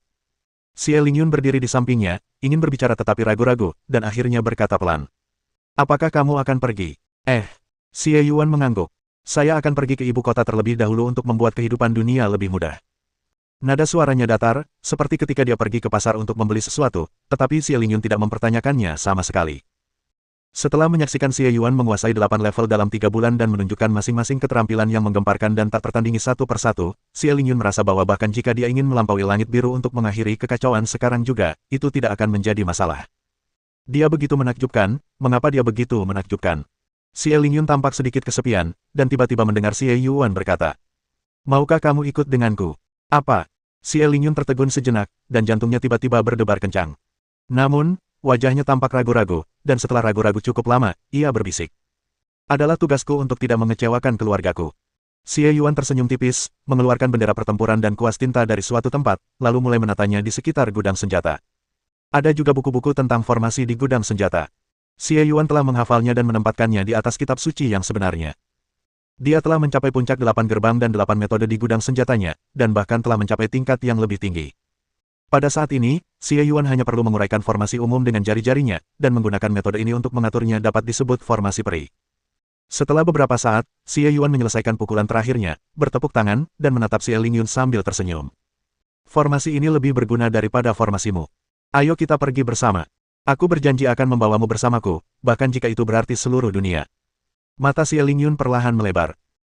Keberangkatan besar dari ibu kota suci. Istana Kekaisaran, ruang tahta. Sidang pengadilan semua pejabat sedang diadakan di sini, tetapi tidak ada lagi anggota keluarga bangsawan di pengadilan hari ini. Kaisar mengenakan mahkota berhiaskan mutiara dan giok, serta jubah naga emas. Ia duduk tinggi di singgasana naga dan mendengarkan laporan para pejabat. Pemberontakan lain pecah di Jiangsu. Sang kaisar mendengarkan pemberontakan ini dengan ekspresi tenang. "Selama bertahun-tahun, telingaku menjadi kapalan karena terlalu banyak mendengarkan. Selain kebiasaan, poin kuncinya adalah pemberontakan ini, bukan kuncinya. Selama ia memegang kendali kuat atas ibu kota dan pusat dataran tengah, situasi secara keseluruhan tidak akan berubah. Hanya masalah waktu sebelum ia melenyapkan keluarga-keluarga bangsawan, naik tahta kaisar manusia, dan menyapu seluruh alam semesta, membawa perdamaian bagi dunia. Satu-satunya variabel sekarang adalah bahwa hal di atas berakhir terlalu cepat, begitu cepat sehingga hasilnya keluar sebelum ia sempat menyatukan dunia manusia. Selama ia menjadi kaisar manusia yang layak, ia bisa membawa kekuatan dunia manusia ke Qingming dan berjuang untuk hasil akhirnya. Jadi kita perlu bergerak lebih cepat." Sang kaisar duduk tegak, tatapannya sedikit terangkat, menjelajahi langit-langit aula singgasana emas yang bertahtakan emas dan giok, lalu menatap langit biru tak berbatas. Ia sudah lama tak peduli lagi dengan pertimbangan para pejabat. Pikirannya melayang ke surga. Setelah beberapa saat, dia tiba-tiba merasa sunyi di sana, lalu dia sadar kembali. Namun semua pejabat menoleh ke arah pintu, di mana ada dua sosok. Matahari terbit menyinari dunia dari belakang kedua lelaki itu, membuat sosok mereka tampak cemerlang, bagaikan dewa dalam baju zirah emas, berdiri di gerbang utama. Wajah mereka tak jelas, hanya bayangan panjang mereka yang menembus istana emas yang megah. Sang kaisar menyipitkan matanya dan mendapati bahwa dia juga tidak dapat melihat dengan jelas. "Berani sekali kau, orang gila yang kurang ajar, masuk tanpa izin ke aula singgasana emas. Lindungi kaisar." Komandan pengawal di depan istana terkejut dan tidak tahu dari mana orang itu datang. Tetapi dia bereaksi sangat cepat, dan menyerbu ke depan sambil berteriak keras, menghunus pedangnya dan menebas dengan liar. Ledakan. Sang komandan Grandmaster terbang kembali dengan kecepatan lebih tinggi dari kecepatan saat ia menerkam, menghantam langsung formasi pelindung aula tahta emas dan memancarkan sinar ungu emas. Terjadi keheningan total di istana emas. Setiap pejabat di aula menyadari kekuatan komandan pengawal ini. Karena ia bertanggung jawab atas masalah keamanan selama sidang istana, ia pastilah seorang ahli yang sangat handal, salah satu pakar paling terampil di istana. Namun, dalam sekejap, ia kalah layaknya orang biasa yang berhadapan dengan pendekar yang tak tertandingi. Di tengah asap dan debu, Xie Yuan perlahan melangkah keluar. Murid kaisar mengecil dan dia perlahan berdiri. "Itu kamu. Kamu tidak mati." Xie Yuan menatap kaisar dan berkata dengan tenang. "Jika aku tahu ini akan terjadi, aku seharusnya membunuhmu terlebih dahulu." Ketika para pejabat mendengar kata-kata yang keterlaluan itu, mereka terdiam total. Mereka saling kenal. Orang gila ini sombong sekali. Namun, betapapun oportunisnya mereka, tak seorang pun yang berdiri di sini adalah orang bodoh, dan mereka tak berani mengucapkan sepatah kata pun teguran di depan Xie Yuan yang begitu dekat. Mereka hanya berdoa agar bala bantuan segera tiba. Beberapa orang yang bermata tajam dan cerdas menatap Xie Yuan dengan penuh kegembiraan, seolah-olah mereka telah membuat beberapa tebakan. Kaisar hanya menyipitkan matanya dan berkata dengan ringan, "Kamu memang orang yang tangguh. Apa yang kamu lakukan di sini hari ini?" Xie Yuan menatap Kaisar yang berdiri tinggi di tangga batu giok dan berkata dengan tangan di belakang punggungnya. Tentu saja, tujuannya adalah untuk menghukum tiran, menghilangkan ketidakadilan, dan memulihkan perdamaian dunia. Kaisar mendengar ini, tetapi dia tidak marah, dia hanya tersenyum tipis. Tidak bersalah. Tepat saat dia selesai berbicara, sesosok dengan cahaya keemasan tiba-tiba muncul dari balik istana emas. Pria itu memegang pedang emas di tangannya dan datang di depan Xie Yuan dengan satu tebasan. Kekuatan pedang ini cukup untuk membelah seluruh kota kekaisaran menjadi dua, tetapi semuanya terkonsentrasi pada bilah pedang, hanya mencakup area 3 kaki di sekitar Xie Yuan. Memanggil. Badai kekuatan pamungkas telah memadat dan meledak di sekitar Xie Yuan. Xie Yuan menatap pedang itu, lalu menatap orang di depannya, dan mengangkat tangannya sedikit. Ledakan. Serangan pedang yang tak tertandingi ini langsung patah, membuat penyerang terlempar ke belakang dan menghantam keras tangga batu giok, menciptakan penyok besar pada material berkualitas tinggi itu. Penyerang mencengkeram dadanya, meronta sebentar, lalu kepalanya miring, yang secara tak terduga membunuhnya seketika. Xie Yuan menarik tangannya dan menggelengkan kepalanya. Jika kamu tidak berlari secepat itu, kamu pasti sudah mati 5 tahun yang lalu. Kaisar terdiam cukup lama sambil menatap Raja Chu yang matanya terbelalak dan telah meninggal. Dia perlahan membungkuk, mengambil pedang emas, lalu menatap Xie Yuan. Sepertinya Anda punya kesempatan lain. Xie Yuan tidak menjawabnya, tetapi melambaikan tangannya dan mengambil tombak langsung dari tangan penjaga kekaisaran di luar aula. Kaisar memegang pedang suci, matanya bersinar dengan cahaya dingin. Seandainya kau lebih sabar, kau mungkin bisa menggagalkan rencanaku. Tapi kau berani memasuki istana dan wilayahku tanpa izin. Kau sedang mencari kematian. Xie Yuan, aku bukan lagi orang yang sama seperti dulu, dan dunia ini bukan lagi seperti saat kau ada di sini. Aku akan menunjukkan kepadamu apa artinya menjadi kaisar manusia. Dia mengangkat pedang kaisar emas tinggi-tinggi, dan kemudian seluruh kota kekaisaran, dan bahkan seluruh ibu kota, bersinar terang. Aura emas yang tak terhitung jumlahnya terpancar dari mana-mana dan berkumpul di pedangnya, membuat pedang kaisar bersinar dengan cahaya keemasan, seperti matahari di tangannya. Langkah pertama yang diajarkan Penatuafu kepada saya adalah kedamaian di bumi. Xie Yuan tiba-tiba berbicara, suaranya jernih dan jelas, menenggelamkan gerakan pedang kaisar. Dia bergerak dan menusukkan tombaknya melintasi aula, langsung ke cahaya keemasan. Sang kaisar membuka matanya lebar-lebar, meraung marah, dan mengangkat pedang kaisar untuk menebasnya. Dalam sekejap, seluruh kota kekaisaran berguncang, seolah-olah seekor naga tanah tengah berguling tepat di bawah kaki mereka. Atau seolah-olah seekor naga sungguhan tengah marah dan mendatangkan hukuman dari surga. Akan tetapi, pergerakan itu baru saja dimulai dan kemudian berhenti tiba-tiba. Tombak Xie Yuan menembus pedang dan mengenai jantung kaisar. Pedang sang kaisar membeku di udara, tak berani bergerak. Ia tak perlu menundukkan kepala. Ia bisa merasakan tombak itu hanya sehelai rambut dari jantungnya, tergenggam kokoh, menahan serangan. Dia tidak mengerti mengapa dia dikalahkan oleh Xie Yuan hanya dalam satu gerakan. Dia sudah setengah kaisar manusia, dan di dunia tanpa Grandmaster ini, kekuatannya bahkan lebih kuat daripada Grandmaster biasa. Sejak ia memasuki aula tahta emas hingga sekarang, ia hanya menggunakan 3 jurus. Hanya 1 jurus yang ditujukan untuk dirinya sendiri, dan dengan demikian ia kalah. Xie Yuan menatap kaisar yang kaku dan berkata dengan tenang. Dari zaman dahulu hingga sekarang, saya belum pernah mendengar ada orang yang rela mengorbankan dunia demi menjadi kaisar umat manusia. Kaisar keluarga Sui benar-benar orang paling konyol di dunia. Dia meletakkan tombaknya pelan-pelan lalu menyimpannya, sambil memperhatikan mayat tak bernyawa itu perlahan duduk di singgasana naga dan perlahan-lahan menundukkan kepalanya. Xie Lingyun menyaksikan seluruh proses itu. Ketika ia melihat semuanya telah berakhir dan istana emas sunyi, ia tak kuasa menahan diri untuk mengedipkan mata. Meskipun dia tahu Xie Yuan akan berhasil, dia tetap tidak menyangka hal itu akan semudah itu. Orang ini sekarang seperti dewa. Aku jadi penasaran apakah dewa punya saudara perempuan dan bisa menikah. Pikiran Xie Lingyun sangat lincah dan dia melayang dalam sekejap. Xie Yuan membunuh kaisar, tetapi ia tak berniat berhenti. Dengan sekejap mata, ia mengunci seorang cendekiawan berpenampilan biasa di dalam istana. Dia mencibir. Kemana kau akan lari jika kau dipenuhi energi hantu? Meraih tangan Xie Lingyun, Xie Yuan melesat dan muncul di hadapan cendekiawan itu. Cendekiawan itu sedang melarikan diri ketika ia melihat Xie Yuan tiba-tiba muncul. Ia membeku. Ia ingin mengatakan sesuatu, tetapi Xie Yuan mengangkatnya ke udara, tak bisa bergerak. Wu Daoji, bagaimana kamu akan melarikan diri kali ini? Seluruh tubuh Wu Daoji sedingin es, dan dia berkata dengan suara serak. Saya pikir saya bisa membantu Anda. Kematianmu akan sangat berguna bagiku. Xie Yuan melambaikan tangannya, dan api tiba-tiba muncul dari tubuh Wu Daoji. Dia menjerit sekeras-kerasnya dan berusaha menggunakan keahliannya untuk memadamkan api, tetapi dia mendapati bahwa api itu langsung membakar jiwa aslinya dan dia tidak dapat melawan sama sekali. Dia berteriak, "Xie Yuan, berhenti. Jika kau benar-benar ingin membunuhku, jangan salahkan aku karena ikut hancur bersamamu." Xie Yuan tetap tidak tergerak dan hanya berkata, "Ketika kau berada di puncakmu 1000 tahun yang lalu, kau tidak akan sebanding denganku sekarang, apalagi hanya sekedar hantu pengembara."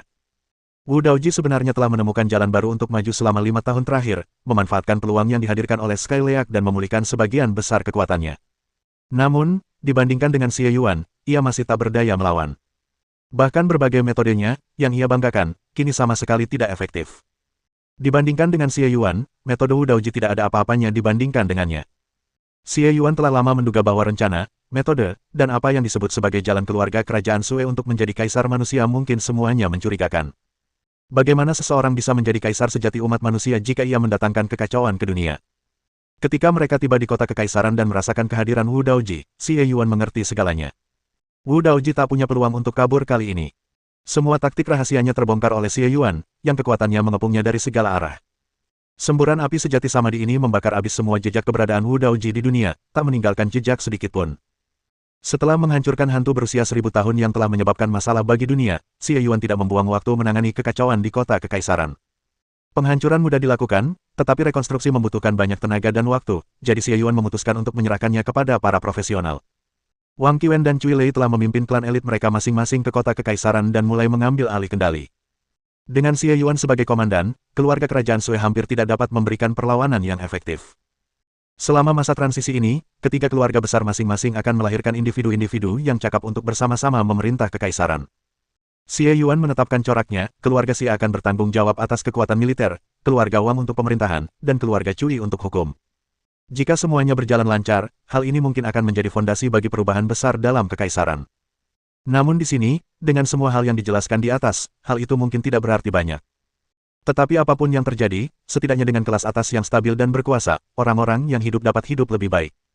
Xie Yuan mendongak, menatap kekosongan gelap di langit di atasnya untuk waktu yang lama tanpa mengucapkan sepatah kata pun. "Kita mau pergi kemana selanjutnya?" Xie Lingyun bertanya sambil berdiri di belakang Xie Yuan. Xie Yuan berhenti sejenak, mengalihkan pandangannya, nadanya samar dan rumit. "Pergilah ke dunia luar." "Oh." Xie Lingyun mengucapkan "oh", tetapi maknanya tidak jelas. Bab 399.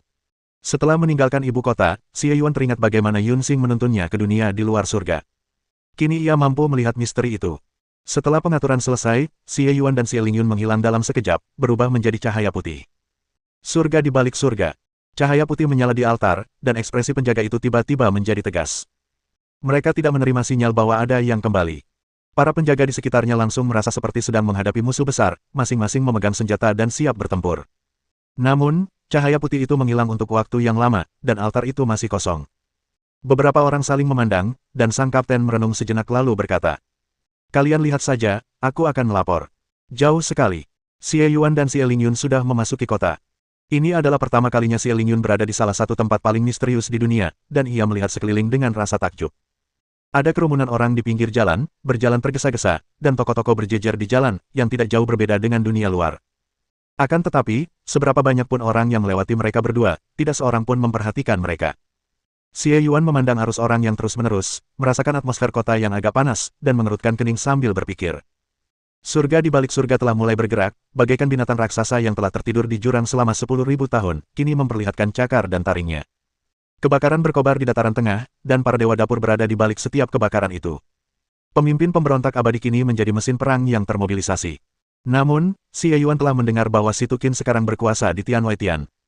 Dia tidak tahu apakah semua orang masih sama setelah 5 tahun. Terutama di mata orang lain, dia sudah mati. 5 tahun cukup bagi dunia untuk mengubah banyak hal, dan 5 tahun cukup untuk mengubah banyak orang. Maka Xie Yuan kembali untuk waktu yang lama dan mengubur dirinya di gudang senjata keluarga Xie. Selain meningkatkan kekuatannya sebagai prioritas utama, ia juga memiliki sedikit peluang untuk melarikan diri. Istana Pangeran Pinky. Tepi danau. Seorang wanita cantik tak tertandingi dalam balutan gaun kuning muda tengah memainkan piano. Di sebelahnya ada seorang anak laki-laki kecil yang gemuk, yang sedang duduk sambil memegang salinan icing. Ia tampak mengantuk di tengah alunan musik dan buku itu. Wanita itu berhenti sejenak dan menepuk kepala anak laki-laki itu. "Belajarlah dengan giat." Anak laki-laki kecil itu berteriak dengan suara pelan ketika dia ditampar hingga terbangun, dan berkata dengan sedih. "Tidak bisakah aku membacanya?" Kata-katanya terlalu banyak, aku bosan membacanya. Wanita itu berkata dengan serius. Tidak, ini adalah pekerjaan rumah yang harus kamu lakukan. Melihat gadis itu tidak sopan, anak laki-laki itu mengerucutkan bibirnya, lalu memutar matanya dan berkata, Ibu, aku lelah. Aku belum makan siang, dan aku lapar. Aku tidak bisa membaca. Bolehkah aku makan dulu? Melihat mata anak laki-laki itu yang penuh semangat, meskipun dia tahu dia sedang bersikap pintar, wanita itu tidak tahan dan hanya bisa mendesah. Baiklah kalau begitu, makan dulu dan istirahat sebentar. Tapi kamu harus mengejar PR hari ini. Ya, ibu memang yang terbaik. Anak laki-laki itu bersorak dan mengayunkan lengan baju wanita itu. Namun setelah memgoyangkannya beberapa saat, dia melihat wanita itu tidak bereaksi dan hanya menatap kosong ke samping, jadi dia tidak dapat menahan diri untuk mengikuti tatapannya. Di seberang danau, ada dua orang asing berdiri, seorang pria dan seorang wanita. Anak laki-laki itu hanya bertanya-tanya, biasanya tidak ada yang datang ke sini untuk mencari mereka, apalagi orang asing. Lalu ia mendengar pria di seberangnya berbicara dengan nada rumit. Anaknya sudah sebesar ini. Xie Lingyun menatap anak laki-laki kecil itu dan tertegun ketika mendengarnya memanggil si Tukin ibu. Namun, saat mendengar nada bicara Xie Yuan yang rumit dan sedih, dia tertegun sejenak, menatap anak laki-laki itu lagi, dan perlahan-lahan menampakkan ekspresi aneh. Wajahnya jelas mirip Xie Yuan. Meskipun konon anak laki-laki mirip ibunya, bocah lelaki ini sama sekali tidak mirip si Tukin. Malah, ia memiliki sedikit pesona Mu Chaoyun. Lagi pula, sebagai seorang gadis, Xie Lingyun sangat teliti. Setelah mengamati sebentar, ia menebak identitas anak laki-laki itu. Namun, ia sedikit cemberut. Melihat ekspresi Xie Yuan yang putus asa, ia terlalu malas untuk menjelaskan kepada si bodoh itu. Si Tukin menatap Xie Yuan dengan linglung, tidak benar-benar mendengarkan apa yang dikatakannya. Setelah beberapa saat, ia menggigil, seolah terbangun dari mimpi. Kamu kembali. Ya, sepertinya aku pulang terlambat. Nada bicara Xie Yuan sangat rumit. Belum terlambat. Asal kamu bisa kembali, semuanya baik-baik saja. Si Tukin berkata cepat. Dia ingin tersenyum, tetapi begitu dia membuka mulutnya, matanya berubah merah. Xie Yuan menatap bocah lelaki pemalu yang memegang tangan si Tukin dan berkata pelan. Anak ini hampir berusia 5 tahun. Itu terlalu cepat. Ah, ya, waktu berlalu begitu cepat. Si Tukin tidak mengerti apa yang sedang terjadi. Ia hanya menarik anak laki-laki itu, menunjuk ke sisi yang berlawanan, dan berkata. Jun Gui, panggil aku ayah cepat. Tidak berguna. Xie Yuan dengan cepat berbalik ke samping, dengan ekspresi aneh di wajahnya. Saya sudah 5 tahun tidak pulang dan saya bahagia menjadi seorang ayah. Saya tidak tahan. Nah, anak itu tidak bersalah, siapa ayahnya? Dia mencoba berbicara dengan tenang, tetapi nadanya membunuh. Si Tukin tertegun sejenak, mencoba mencerna reaksi Xie Yuan. Kemudian, ia menyadari apa yang terjadi dan bingung harus tertawa atau menangis. Kamu babi. Ini anak kandungmu. Ya, dia anakmu dan kakakmu.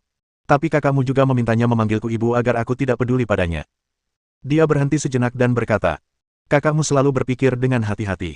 Ah, Xie Yuan tertegun. Ia gugup sebelum bertemu si Tukin. Ia selalu merasa dirinya sudah mati 5 tahun yang lalu, dan zaman berubah dengan cepat. Sulit untuk mengatakan apakah gadis-gadis di masa keemasan mereka masih merindukannya. Terutama karena dia merasa gaya si Tukin dalam melakukan sesuatu tampak berbeda dari sebelumnya, Xie Yuan sudah berpikir terlalu banyak. Tanpa diduga, pikiran liarnya sendiri justru berujung pada kesalahpahaman seperti itu. Ia merasa malu, senang, dan sangat terkejut. Apakah Anda benar-benar seorang ayah? Xie Yuan menatap anak itu dan menyadari bahwa ia benar-benar mirip dirinya dan Mu Chaoyun. Ia mengangguk berulang kali, tetapi dengan perasaan campur aduk. Ia melangkah menyeberangi danau dan muncul di hadapan anak laki-laki itu, membungkuk dan berkata dengan suara lembut. Bolehkah aku tahu namamu? Nama saya Xie Jungwei. Terima kasih sudah kembali. Xie Yuan mengulanginya dan mendesah pelan. Dia menyentuh kepala anak itu dan berkata dengan ekspresi rumit. Saya benar-benar tidak tahu apa-apa tentang ini. Di mana dia? Saya harus bertanya padanya dan membicarakannya. Si Tukin tidak menjawab. Xie Yuan mengira dia tidak mendengar dengan jelas, jadi dia menoleh dan bertanya lagi. Bukankah dia di Tianwei Tian? Nah, Kiner, sulit bagimu mengurus anak itu begitu lama. Jangan khawatir, kita bisa punya anak lagi nanti. Ekspresi si Tukin berubah dan dia mengerutkan bibir merahnya. Dia menarik anak itu dan menyerahkannya kepada Xie Lingyun yang sedang berjalan mendekat. Xie Lingyun menggendong anak itu dan menatap Xie Jungwei, keduanya sangat ingin tahu satu sama lain. Si Tukin berbicara dengan lembut, sehingga Xie Jungwei tidak bisa mendengar. Kakakmu meninggal dunia setahun setelah kau pergi. Xie Yuan tersambar petir. Xie Lingyun terdiam sejenak, lalu perlahan menoleh sambil memegang Xie Jungwei. Apa katamu? Xie Yuan terdiam sesaat dan berkata dengan suara lirih. Si Tukin menggigit bibirnya dan berbisik. Sustermu bilang tempatmu berada adalah tempat roh-roh tersembunyi, dan dunianya benar-benar berbeda dari sini. Jika kau tinggal di sini terlalu lama, kau mungkin perlahan-lahan akan berasimilasi ke dunia dan lupa jalan kembali. Jadi, dia menggunakan teknik rahasia dan menciptakan formasi baru untuk memastikan kau tidak melupakan segalanya di sini dan kau masih punya kesempatan untuk kembali. Namun, formasi yang menghubungkan dua alam itu sangat melelahkan. Kesehatan sustermu sudah memburuk, dan ia semakin lemah. Akhirnya, ia menghilang dalam formasi besar. Xie Yuan merasakan tubuhnya bergoyang saat mendengarnya, dan dia berpegangan erat pada pagar di sampingnya sebelum dia bisa berdiri diam. Barulah ia teringat sosok anggun dan kunang-kunang keemasan yang diimpikannya setiap malam. Jelas itu Mu Chaoyun, yang menerangi jurang kelupaan baginya, mencegahnya terdorong dan berasimilasi dengan aturan dunia, serta kehilangan jejak terakhir tahunnya. Jika ia melupakan segalanya di dunia nyata, ia akan kembali sepenuhnya menjadi pemuda biasa, tak pernah mengingat perjalanan masa lalunya lagi. Hanya saja pada saat terakhir, dia membantunya memahami Taiking Dao De Jing, yang membuatnya mengingat segalanya, tetapi dia hanya perlahan melupakan mimpi indahnya yang tak pernah terwujud lagi. Kak, kenapa kamu tidak menghentikannya? Suaranya serak. Situkin menggigit bibir merahnya erat-erat dan menundukkan kepalanya lebih rendah lagi. Aku sudah mencoba, tapi dia tidak mau mendengarkan. Dan, dia bilang kalau kita tidak melakukan ini, bahkan jika Tuhan menolong kita, dia akan kehabisan tenaga, dan peluangmu untuk kembali akan tipis. Xie Yuan merasa pusing dan merasakan tubuhnya jatuh seolah-olah ke dalam jurang. Dia sungguh berharap ini hanyalah mimpi biasa, mimpi buruk yang dapat membuatnya terbangun, tetapi dia tahu itu bukan mimpi. Dia menatap kosong ke langit, diam dan tidak bergerak. Situkin dan Xie Lingyun menatapnya seperti ini, merasa sangat khawatir. Situkin bergerak, mengeluarkan plat formasi dari tangannya, dan berbisik. Tapi sebelum sustermu pergi, dia bilang ada sesuatu yang tertinggal di sini untukmu, dan memintamu untuk melihatnya saat kau kembali. Ekspresi Xie Yuan langsung berubah cerah. Ia menangkap plat susunan itu dan mengamatinya lebih dekat, lalu menemukan bahwa itu adalah peta arah. Dia menggerakkan kakinya dan sosoknya menghilang dalam sekejap. Xie Lingyun melangkah maju, ingin mengejar, tetapi tidak ada tanda-tanda Xie Yuan. Dia mengerutkan bibirnya erat-erat, tetapi mendengar Situkin berbisik menghibur dari belakang. Biarkan dia sendiri, dia akan kembali. Xie Lingyun berbalik dan melihat bahwa meskipun Situkin sedang menghibur dirinya sendiri, dia tampak kesepian. Di pegunungan terpencil, ada kilatan cahaya di langit, dan Xie Yuan melangkah keluar lalu jatuh lurus ke bawah. Sosoknya tidak berhenti, dan dia langsung menabrak gunung, menerobos bebatuan, dan masuk jauh ke dalam tanah di jantung gunung. Kemudian Xie Yuan muncul di pintu masuk sebuah makam besar. Di inti bawah tanah gunung, ada makam besar yang belum pernah dilihat Xie Yuan sebelumnya. Koridor perunggu itu lebar dan tinggi, cukup lebar untuk menampung 10 kereta perang yang berjalan berdampingan. Ruang bawah tanah yang megah bahkan tidak kalah dengan ruang bawah tanah Dali Sengjing. Lokasi yang diberikan oleh Mu Chaoyun adalah titik awal dan pintu masuk koridor ini. Namun, Xie Yuan tidak peduli dengan mausolem yang tak terbayangkan ini. Matanya terpaku pada sisi koridor. Ada kilatan cahaya dan bayangan, lalu muncullah sosok tinggi dan anggun berbaju putih. Sosok itu berbalik, tersenyum tipis, dan berkata lembut. Sekarang kamu sudah di sini. Aku tahu kamu pasti bisa kembali. Nonamu. Suara Xie Yuan serak. Ia ingin melangkah maju, tetapi kemudian berhenti, seolah tak berani mendekat. Kenapa mukamu kayak gitu? Kan udah ku bilang, apapun yang terjadi, kita bakal balikan. Mu Chaoyun meluruskan rambutnya dan berbicara sedikit lebih cepat. Namun, waktunya terbatas, jadi akan kusingkat saja. Aku menggunakan sisa tenagaku untuk membantumu menemukan tempat ini. Ini adalah makam Kaisar kuno Xuan Yuan. Aku sudah menghancurkan formasi luarnya. Begitu kau masuk, berjalanlah ke sini. Ada benda suci di sana, yang lahir dari energi spiritual langit dan bumi. Kau pasti akan menyukainya. Nonamu. Xie Yuan tak kuasa menahan kegembiraannya karena telah mendapatkan kembali apa yang telah hilang. Ia melangkah maju, menghampiri Mu Chaoyun, dan memeluknya. Dia tidak mendapatkan apapun. Kilatan cahaya putih muncul, dan Mu Chaoyun, bagaikan asap yang diterpa angin kencang, atau bulan keperakan yang diaduk air. Sosoknya berputar sejenak sebelum muncul kembali di sampingnya. Dia perlahan menoleh dan tersenyum. Sekarang kamu sudah di sini. Aku tahu kamu pasti bisa kembali. Petik 2. Lengan Xie Yuan masih dalam posisi berpelukan, tetapi seluruh tubuhnya kaku seperti es hitam. Wajahnya pucat pasi, lehernya kaku saat dia perlahan menoleh, menatap Mu Chaoyun dan merapikan rambutnya. Kenapa kamu seperti ini? Sudah kubilang, apapun yang terjadi, kita akan bersatu kembali. Tapi waktunya terbatas. Tidak. Xie Yuan mengerang tanpa suara, seolah ada sepotong besi yang dituangkan ke tenggorokannya. Mu Chaoyun menatapnya, ekspresinya tampak bingung, tetapi juga tampak tidak berekspresi sama sekali. Cahaya dan bayangan berkedip-kedip, dan Mu Chaoyun memiringkan kepalanya dan tersenyum. Kamu di sini. Xie Yuan mengulurkan tangannya ke arah Mu Chaoyun, tetapi menjatuhkannya dengan lemah. Dia mendengarkan penjelasan Mu Chaoyun dengan tatapan kosong, berulang-ulang, hingga sosoknya menjadi lebih redup dan lebih transparan. Setelah Mu Chaoyun selesai berbicara untuk terakhir kalinya, sosoknya tiba-tiba berubah menjadi titik-titik cahaya berpendar, dan kemudian mengembun menjadi peta rute, melayang di depan Xie Yuan. Xie Yuan menatap gambar itu dalam-dalam hingga cahayanya benar-benar redup dan menghilang. Dunia di depan matanya menjadi gelap. Setelah beberapa lama, Xie Yuan mengangkat tangannya dan menyeka wajahnya, sambil berpikir. Saya belum bisa berhenti. Ini hadiah terakhir yang dia tinggalkan untukku.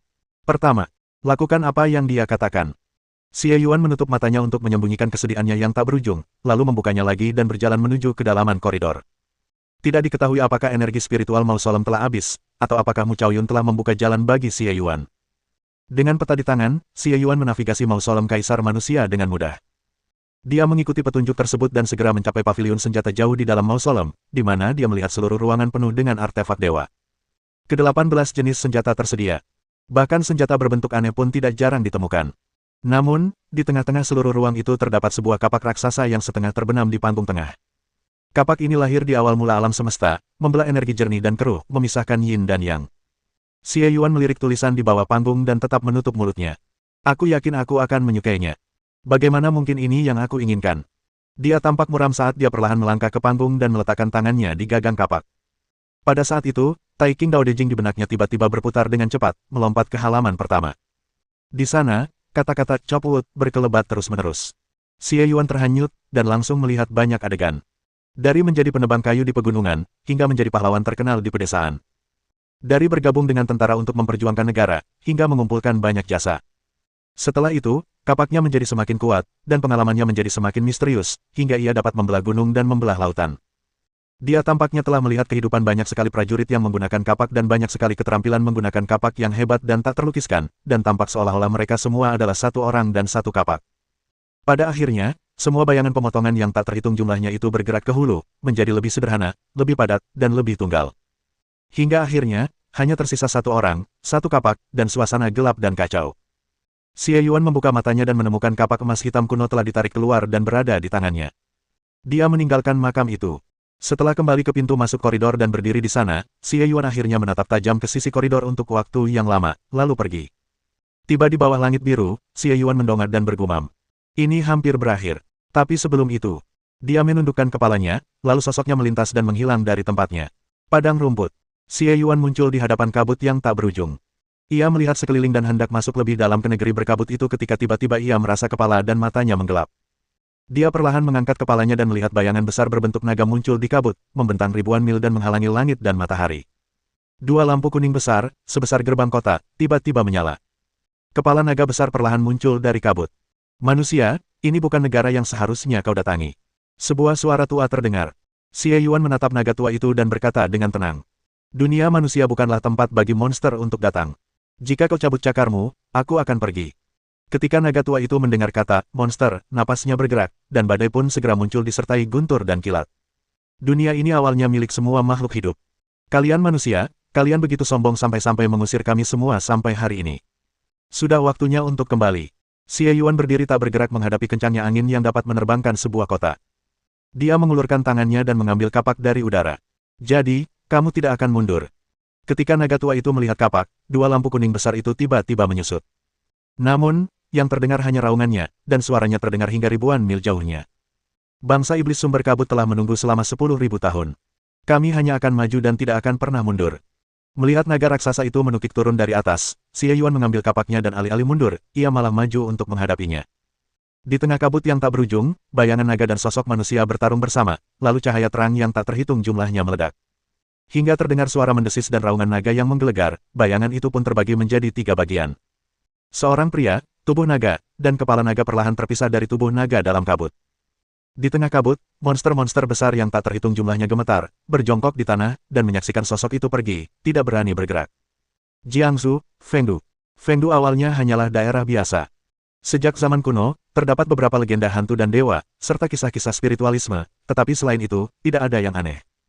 Namun, setelah bencana alam itu, banyak sekali hantu, prajurit hantu, dan jenderal hantu muncul dari Fengdu, dan area dalam radius 100 mil di sekitarnya telah menjadi negeri hantu. Di dalam istana besar berwarna hitam dan putih, seorang kaisar berwajah putih mengenakan jubah naga hitam dan mahkota dengan mutiara malam di kepalanya sedang duduk tinggi di atas panggung naga. Dia tampak berwibawa, wajahnya pucat, dan matanya tertutup. Tiba-tiba ekspresinya berubah, dan pintu istana di depannya terbuka tanpa angin, dan embusan angin dingin bertiup.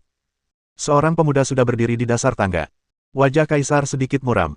Selama ini, Hantu selalu menakuti orang dengan angin gelapnya, tetapi ini pertama kalinya ia melihat seseorang berani bertindak gegabah di hadapan Raja Hantu Fengdu yang bermartabat. Berani sekali kau, orang gila yang kurang ajar, masuk tanpa izin ke istana Netherworld dan berdiri di hadapanku tanpa berlutut. Aku memberimu 10 napas untuk kembali ke kuburanmu. Xie Yuan berkata dengan dingin. Lancang. Raja Hantu Fengdu membanting meja dan berdiri sambil berteriak dengan marah. Namun, sebelum dia bisa menyelesaikan kata-katanya, dia mendengar Xie Yuan berkata tanpa ekspresi. 10. Wajah pucat Kaisar Hantu menjadi gelap, dan dia berkata dengan dingin. Seseorang, kemarilah. Bunuh orang gila ini. 9. Baik, Yang Mulia. Suara-suara samar yang tak terhitung jumlahnya tiba-tiba terdengar dari aula yang tampaknya kosong. Banyak pejabat sipil dan militer tiba-tiba muncul dari kegelapan di kedua sisi, dengan aura yang dalam dan wajah pucat, dan perlahan-lahan mengepung Xie Yuan. Suhu di istana Nether tiba-tiba menjadi sangat dingin. 8. Xie Yuan terus berbicara, mengulurkan tangannya untuk memegang gagang kapak, lalu mengayunkannya membentuk lingkaran. Mata kapak meledak, jeritan terdengar. Semua menteri dan jenderal hantu menghilang dalam asap. 7. Hitungan mundur Xie Yuan tetap konstan. Dia mengarahkan kapaknya ke Kaisar Hantu. 6. Raja Hantu Fengdu gemetar sedikit dan merasakan sedikit keringat di dahinya. Dia menyipitkan mata ke arah kapak dan berkata dengan suara rendah. Ini, kapak ini. 5. Xie Yuan langsung mengangkat kapaknya. Ia merasa 10 tarikan napas terasa terlalu lama. Kaisar Hantu Fengdu sangat peka. Ia tidak hanya merasakan darah naga asli pada bilah kapak, tetapi juga merasakan ketidaksabaran Xie Yuan. Melihat Xie Yuan tetap diam dan mengangkat kapaknya ke titik tertinggi, dia berseru dan tiba-tiba berubah menjadi bayangan hitam dan melarikan diri ke bawah tanah. Dalam sekejap, angin dingin bertiup kencang, dan cahaya hitam yang tak terhitung jumlahnya berkumpul ke arah tanah tempat Kaisar Hantu melarikan diri, membentuk pusaran hitam. Tidak lama kemudian angin dingin itu berhenti. Xie Yuan menyimpan kapaknya. Lingkungan di sekitarnya bukan lagi istana hitam putih, melainkan pemakaman yang sunyi. Tempat yang dimasuki Raja Hantu Fengdu bukanlah lontai, melainkan gundukan makam besar seukuran bukit. Ia menatap gundukan tanah dengan tatapan dingin. Tiba-tiba, 2 tangan muncul dari gundukan tanah dengan bunyi krek. Mereka dengan cepat menggali tanah di sekitarnya hingga ke tengah beberapa kali, lalu memadatkan diri dan menepuk-nepuk tanah dengan kuat sebelum menarik kembali tangan mereka. Gundukan kuburan itu tiba-tiba menjadi tak bernyawa dan mustahil apapun bisa keluar untuk sementara waktu. Baru saat itulah Xie Yuan berbalik dan pergi. Jauh di dalam pegunungan 5 elemen, ada jurang yang dalam. Xie Yuan mendarat dan menatap pintu perunggu besar, sedikit kesedihan di matanya. Kemudian dia menundukkan kepalanya sedikit dan menatap bayangan gelap yang berdiri di pintu. Bayangan itu berputar dan tiba-tiba berubah wujud menjadi Xie Yuan yang tersenyum tipis. Anda sungguh mengesankan. Tutup pintunya dan kembali, atau mati di dunia ini. Xie Yuan berkata kepada penguasa alam Jiuyu. Sosok di seberang menyeringai.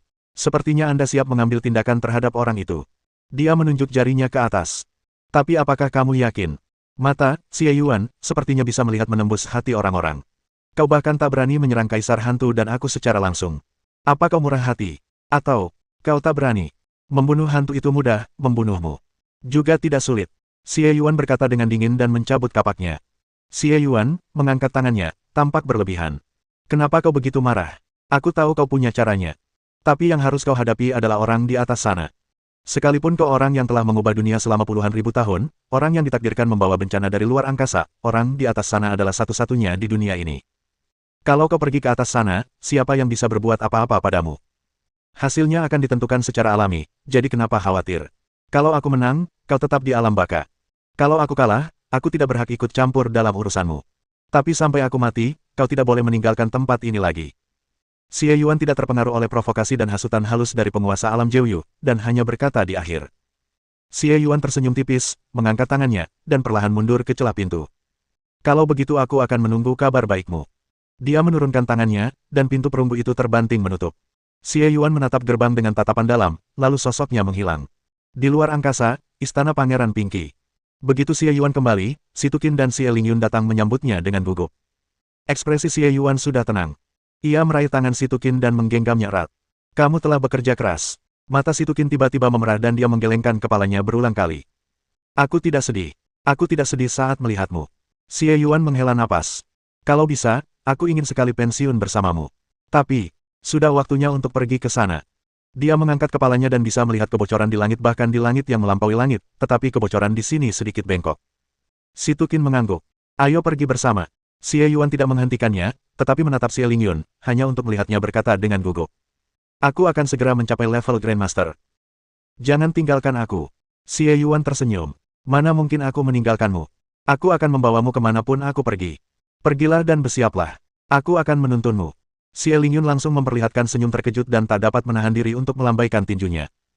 Saat Xie Lingyun bersiap menerobos, Xie Yuan menarik Xie Jungwei dan menatapnya dengan saksama, yang membuat anak itu sedikit takut dan bersembunyi di balik Situkin. Dia mendesah, menyentuh kepala anak itu, dan tampak sedikit bingung.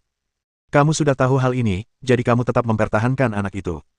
Beberapa hari kemudian, Golden City, jauh di lantai paling atas Sky Garden. Xie Yuan, Situkin, dan Xie Lingyun berdiri di depan menara raksasa yang tersembunyi di balik kabut, sambil melirik ke kiri dan ke kanan. Apakah kamu siap? Situkin tersenyum tipis, mata indahnya tertuju pada Xie Yuan. Selama kamu ada di sini, aku siap. Xie Lingyun tampak bertekad dan penuh semangat juang. Aku ingin melihat apakah benda itu akan menjungkir balikkan langit. Kalau langit mau memberontak, kita harus mengikuti jejak leluhur kita dan membuat lubang di langit. Xie Yuan mengangguk, menggenggam tangan kedua wanita itu, dan melangkah masuk ke menara Babel terlebih dahulu. Saat ia menginjakkan kaki di sini lagi, ia masih merasa seperti berdiri di kehampaan tak berujung, dengan kabut di sekelilingnya. Namun kali ini, kabut tak berujung di menara itu menghilang sedikit setelah ketiga orang itu masuk, memperlihatkan kubah besar di atasnya. Dengan partisi, Xie Yuan sedikit mengernyit. Ia benar-benar lupa ingatan sebelumnya setelah melangkah keluar. Namun, setelah menguasai sumber dao, semua hukum ada di ujung jarinya. Latihan daunnya telah mencapai puncaknya, jadi wajar saja ia bisa mengingat setiap detailnya. Sebelum saya dapat memahami maksudnya, jawabannya datang secara otomatis kepada saya. Monster besar dan ganas seukuran gunung menjulang perlahan melangkah keluar dari kabut. Tingkat pertama, binatang penekan dunia. Tiba-tiba terdengar suara yang amat agung, dan tanpa emosi. Xie Yuan menyipitkan matanya dan langsung mendongak, seolah tengah menatap langit yang membentang tak terbatas. Kemudian dia menundukkan kepalanya, menatap binatang raksasa di depannya, dan langsung mengenalinya. Monster itulah yang membunuh Lu Suefeng. Sepertinya kita harus membunuh binatang ini sebelum kita bisa memanjat. Ketika Situkin melihat binatang raksasa itu, dia tampak hikmat.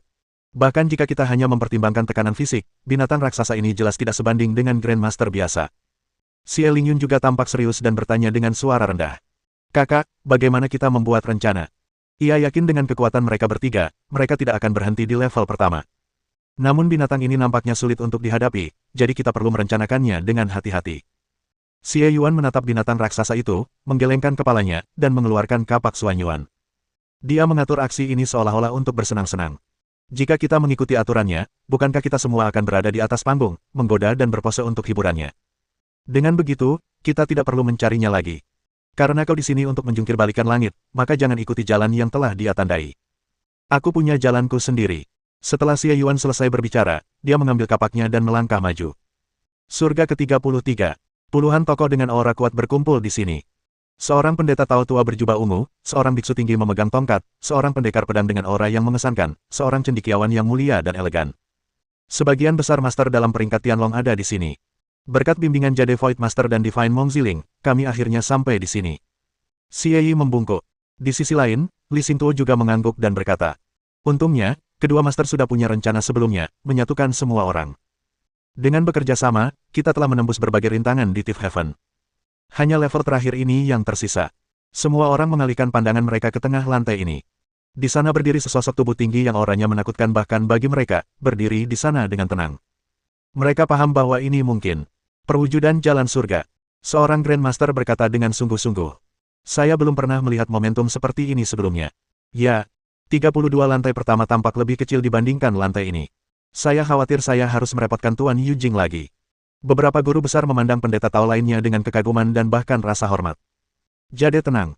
Sepanjang jalan, Yu Jing menunjukkan kekuatan yang melampaui seorang Grandmaster, membalikkan keadaan beberapa kali dan selalu menjadi kekuatan utama kelompok. Yu Jing hanya mengangguk pelan. Hilangkan kegilaan surga dan pulihkan ketertiban dunia. Pertempuran ini akan dimenangkan. Kita akan memenangkan pertempuran ini. Para guru besar itu bernyanyi dengan suara rendah, semangat juang mereka tinggi.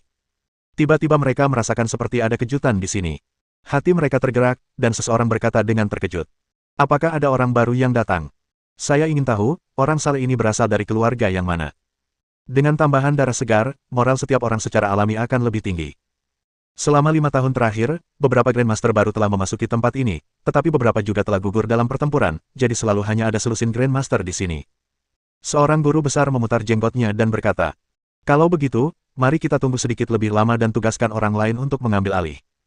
Mereka harus mulai dari awal, jadi kita perlu membantu mereka sesegera mungkin. Ledakan. Sebelum sang guru besar dapat menyelesaikan kata-katanya, seluruh ruangan bergetar hebat. Ekspresi wajah para Grandmaster berubah beberapa kali, dan seseorang berkata dengan cemas. Mengapa kamu begitu tidak sabar? Oh, gegabah sekali. Suruh seseorang menjemputnya segera. Tuan Yujing, Tuan Yuxu, Tuan Ziling, sudah terlambat. Aku harus merepotkan kalian. Ledakan. Suara keras lainnya mengganggu diskusi semua orang. Keributan sebesar itu. Banyak orang tertegun sejenak dan berpikir demikian dalam hati mereka. Sebelum mereka sempat menyelesaikan pikiran mereka, mereka tiba-tiba mendengar serangkaian suara keras, seperti guntur yang menggetarkan 9 langit, mendekat dengan cepat. Seluruh menara Babel berguncang hebat, seakan-akan akan runtuh kapan saja. Raungan memekakkan telinga itu semakin mendekat dengan kecepatan yang tak terbayangkan. Baru di tengah perjalanan seseorang berteriak kaget. Dia sudah ada di sini. Seruan-seruan masih bergema di angkasa. Gerakan yang mengguncang bumi telah menenggelamkan diskusi sang Grandmaster dan semakin mendekat. Berdengung. Suara aneh yang memecah angkasa meledak tepat di samping telinga mereka, dan energi dahsyat itu meniup awan dan kabut di langit ke-33. Tanah terbelah, dan di tengah angin kencang, para Grandmaster melihat sesosok makhluk melayang ke langit dan mendarat di depan mereka. Bab 400. Asap dan debu menghilang, dan sosok tinggi itu perlahan menampakkan wujud aslinya. Xie Yuan. Beberapa seruan terdengar. Bagi sebagian besar Grandmaster, ini sudah menjadi nama yang tak bisa diabaikan sebelum mereka memasuki menara. Terlebih lagi, para tetua Xie Yuan ada di sini. Li Xingtuo melihat Xie Yuan, memperhatikan momentum Xie Yuan, memegang pedang panjang terbalik, mengelus dagu dan jenggotnya, menunjukkan kekaguman dan kepuasan. Xie Yi menatap Xie Yuan dengan sedikit emosi di matanya. Xie Yuan, kamu. Ia sedang gembira dan belum selesai bicara ketika melihat dua sosok anggun mengikuti di belakang Xie Yuan. Wajahnya tiba-tiba membeku. Ling Yuner. Xie Yi berkata dengan nada terkejut. Ayah. Begitu Xie Lingyun melihat Xie Yi, dia langsung melompat kegirangan. Xie Yi memeluk putrinya yang sudah dewasa, raut wajahnya rumit dan bibirnya mengerucut. Namun sesaat kemudian, ia menghela napas dan mengangguk. Sebagai anak-anak keluarga Chen Junxie, menghadapi perubahan besar ini, kita tidak boleh tertinggal. Ling Yuner, mari kita berjuang bersama, ayah dan anak. Di sisi lain, Si Tuqin berjalan ke Si Tuan, yang agak jauh dari kerumunan, dan berkata dengan lembut. Ibu, kamu di sini. Si Tuan mengangguk ringan dan menjawab dengan sederhana. Si Tuqin terdiam sesaat, hanya berdiri diam di sana. Reuni ibu dan anak di sini jauh lebih tidak menghangatkan hati dibandingkan di sisi yang lain. Tapi Si Tuan dengan santai melangkah maju, berdiri di depan Si Tuqin, dan menatap Xie Yuan. Karena kau membawanya ke sini, kau harus melindunginya dengan baik. Kalau tidak, saya akan. Xie Yuan mengangguk. Pada saat ini, mata semua orang terfokus pada Xie Yuan. Puluhan mata dengan ekspresi berbeda-beda menatapnya, lalu menatap dengan tenang ke arah awan dan kabut yang pecah di bawah kakinya. Seorang lelaki tua berwibawa dengan rambut disisir rapi mengelus jenggot panjangnya dan mengerutkan kening sambil berkata. Xie Yuan, apakah kamu baru saja memasuki menara Babel ini? Xie Yuan membungkuk kepada lelaki tua itu. Mereka telah bertukar surat beberapa kali sebelumnya. Master Cui, benar sekali. Saya baru saja memasuki menara dan memanjat sampai ke atas, dan saya baru saja bertemu dengan kalian para senior. Anda baru saja masuk dan langsung membuka surga ke-32. Seorang lelaki kekar berkulit perunggu, mengenakan rompi dan memperlihatkan lengannya yang berotot tak kuasa menahan diri untuk bertanya. Meskipun Xie Yuan belum pernah melihat orang ini sebelumnya, ia pernah melihat potretnya. Orang itu tak lain adalah Gu Xuantong, pemilik Pulau Lingxia di Laut Cina Timur. Pulau Lingxia di Laut Cina Timur adalah tanah suci dan terpencil, mendominasi wilayah terluar laut. Meskipun jarang menjelajah ke dataran tengah, ketenarannya tak terbantahkan, kontes pedang Laut Cina Timur pernah diadakan di Pulau Lingxia. Xie Yuan mengangguk. Bagus. Dia berhenti sejenak dan menambahkan. Kalau aku benar-benar mengikuti jalan Tuhan, aku tidak tahu berapa lama waktu yang dibutuhkan. Lebih baik aku langsung saja datang. Para Grandmaster terdiam sejenak, tatapan mereka beralih ke lubang di awan yang belum menyembuhkan dirinya sendiri. Membuka diri, ini benar-benar berarti membuka diri dalam arti yang sesungguhnya. Tapi, kau benar-benar membunuh penjaga surga ke-32 sendirian. Hanya dalam beberapa saat. Kali ini, nada bicara Gu Xuantong hampir tidak dapat menyembunyikan keterkejutannya, bahkan bibirnya sedikit kering. Para Grandmaster lainnya semua menoleh, banyak yang menunjukkan ekspresi terkejut yang luar biasa, seolah-olah mereka baru saja melihat hantu. Tidak, bagi mereka, melihat hantu atau dewa tidak semengejutkan melihat Xie Yuan saat ini. Mereka semua melewati 32 tingkat menara Babel, mendaki selangkah demi selangkah dengan susah payah. Di bawah bimbingan Jade Void Immortal dan Master Ziling, mereka akhirnya mencapai titik tertinggi. Bagi para guru besar yang berdiri di puncak dunia, perjalanan ini juga mendebarkan dan penuh dengan situasi yang mengancam jiwa. Ini adalah ujian untuk mencapai langit. Tapi, bisakah Xie Yuan benar-benar berhasil mencapai puncak menara dari pintu masuk menara dalam hitungan menit, hanya mengandalkan kekuatannya sendiri dengan bantuan maksimal 2 gadis? Si Tuqin baik-baik saja, tetapi mereka bisa melihat bahwa Xie Lingyun baru saja menerobos dan tidak terlalu kuat. Xie Yuan menggelengkan kepalanya sedikit. Saya berjalan cepat. Saya tidak berkelahi di beberapa tempat. Saya hanya menerobos batasan dan muncul. Para Grandmaster menjadi lebih tenang. Bukan berarti tidak ada lagi penjaga setelah mereka melewati level tersebut. Banyak dari mereka datang kemudian dan mengirim orang untuk mengambil alih. Mereka mendapati bahwa para penjaga mengerikan yang telah mereka kalahkan selalu kembali hidup-hidup. Namun, banyak komandan garnisun yang sangat kuat. Selama pendakian, mereka telah memikirkan banyak cara, dan tentu saja mereka juga memikirkan cara terbaik untuk melewatinya. Namun, batasan di sini terlalu ketat, dan mereka tidak punya jalan keluar. Mereka hanya bisa pasrah dan perlahan-lahan melewatinya. Banyak Grandmaster kehilangan nyawa, dan semua orang terluka. Akibatnya, Xie Yuan bermaksud bahwa dia sama sekali tidak peduli dengan ini dan itu, dan bahkan mengabaikan penjagaan dan aturan Menara Babel. Dia langsung membelah 32 langit. Bagaimana dia bisa sampai di sini? Ini, bahkan manusia sejati Yuxu dan yang lainnya tidak dapat melakukannya. Para Grandmaster tercengang dan terkejut. Bahkan dengan pengetahuan bela diri mereka, mereka tidak dapat memahami kekuatan Xie Yuan. Namun, setelah keterkejutan itu mereda, mereka semua dipenuhi dengan kegembiraan. Dengan dukungan yang kuat seperti itu, hal-hal hebat dapat diharapkan. Semua orang gembira dan hendak bertanya kepada Xie Yuan berapa lama ia perlu istirahat agar mereka bisa bersama-sama menantang inkarnasi surga di tengah, tetapi mereka melihat Xie Yuan bahkan tidak melihat ke arah itu, melainkan menatap lurus ke arah kerumunan.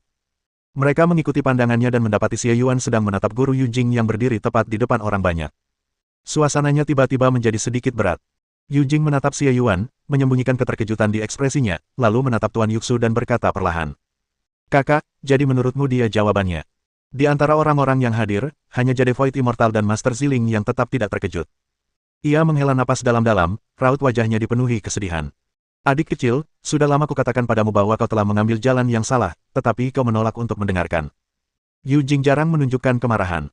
Saudaraku, malapetaka sudah dekat. Kalau aku tidak bekerja keras, bagaimana aku bisa membalikkan nasib ini? Bagaimana aku bisa menyelamatkan dunia ini? Kalau kau sudah tahu ada jalan lain, kenapa kau tidak memberitahuku? Kenapa kau tidak percaya padaku? Wajah Yuxu tampak berat. Adik muda, kau adalah anak takdir, sombong dan angkuh, selalu berjalan sesuai keinginanmu. Aku tidak bisa memberitahumu secara langsung, karena ini adalah rencana untuk mengatasi malapetaka yang telah dibicarakan oleh Guru Ziling, Master Kultus Dapur, aku di kedalaman Kunlun 30 tahun yang lalu, tersembunyi dari Dao Surgawi. Bahkan kami tidak tahu apakah ini akan berhasil, kemana arahnya, dan kami tidak bisa memberitahu siapapun. Tapi aku sudah mengisyaratkannya sebelumnya, tetapi kau hanya percaya pada dirimu sendiri. Selama bertahun-tahun, kau telah menghindari semua orang, bahkan aku, dan hal-hal yang telah kau lakukan. Tidak berbeda dengan iblis. Jika kau ingin berurusan dengan Dao Surgawi, kau harus mendapatkan bantuannya. Di antara banyak orang yang dipilih oleh surga selama 10.000 tahun terakhir, hanya Xie Yuan yang benar-benar mencapai titik ini, jadi. Kakak, kamu salah. Yu Jing tiba-tiba memotongnya. Dia menutup matanya sedikit, lalu membukanya lagi, ekspresinya menjadi tenang. Apa kehendak surga? Anggaplah segala sesuatu sebagai anjing jerami. Jika surga bisa membantu kita, kita tidak akan menjadi seperti sekarang ini. Jika surga bisa melawan kita, kita tidak akan kalah dan mati. Saudaraku, generasi kultivatorku telah merampas rahasia surga dan berjuang untuk keberuntungan sejak zaman dahulu. Kita selalu berjuang untuk perbaikan diri. Mengapa kita harus membutuhkan belas kasihan surga? Hingga bencana besar ini, aku hanya percaya. Manusia dapat menaklukkan alam. Ekspresi Yuxu Zhenren berubah beberapa kali, dan akhirnya dia menghela nafas. Caranya adalah melawan, tapi juga tidak melawan. Adik junior, kau terlalu terobsesi. Saudaraku, aku sudah memutuskan. Lagi pula, aku bukan satu-satunya yang sudah memutuskan. Yu Jing menyela Yusu dan mengalihkan pandangannya ke Xie Yuan.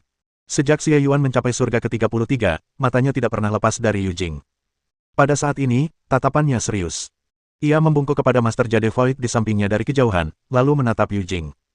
Yu Jing, kamu sudah merencanakan segalanya, tapi bisakah kamu meramalkan hari ini? Yu Jing berkata dengan tenang. Aku tentu tidak menduganya sebelumnya, tapi setelah hari itu, aku punya firasat bahwa kita akan bertemu lagi. Para Grandmaster di dekatnya sudah menyadari ada yang aneh di wajah mereka. Mereka memperhatikan bahwa manusia sejati Yuxu dan Master Ziling tampaknya tidak terlalu terkejut dengan kedatangan atau perilaku Xie Yuan. Sebaliknya, dari percakapan mereka, sepertinya mereka sudah merencanakan ini. Dan yang lebih penting, ketika Xie Yuan tiba, dia sama sekali tidak peduli dengan urusan surga, tetapi malah memfokuskan seluruh perhatiannya pada Yu Jing. Keduanya jelas memiliki masa lalu, tetapi atmosfernya lebih dingin dari gletser. Rasa gelisah menjalar di hati semua orang. Kedatangan bala bantuan yang kuat dan upaya semua orang untuk bersatu melawan jalan surga tampaknya hanya angan-angan belaka. Kenyataannya, semuanya ternyata tidak sesederhana yang mereka bayangkan. Xie Yuan berkata dengan dingin. Sepertinya kamu siap untuk dibunuh.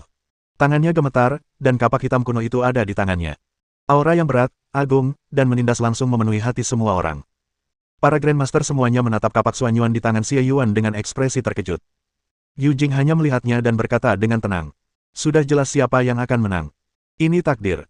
Aku tak pernah percaya pada takdir.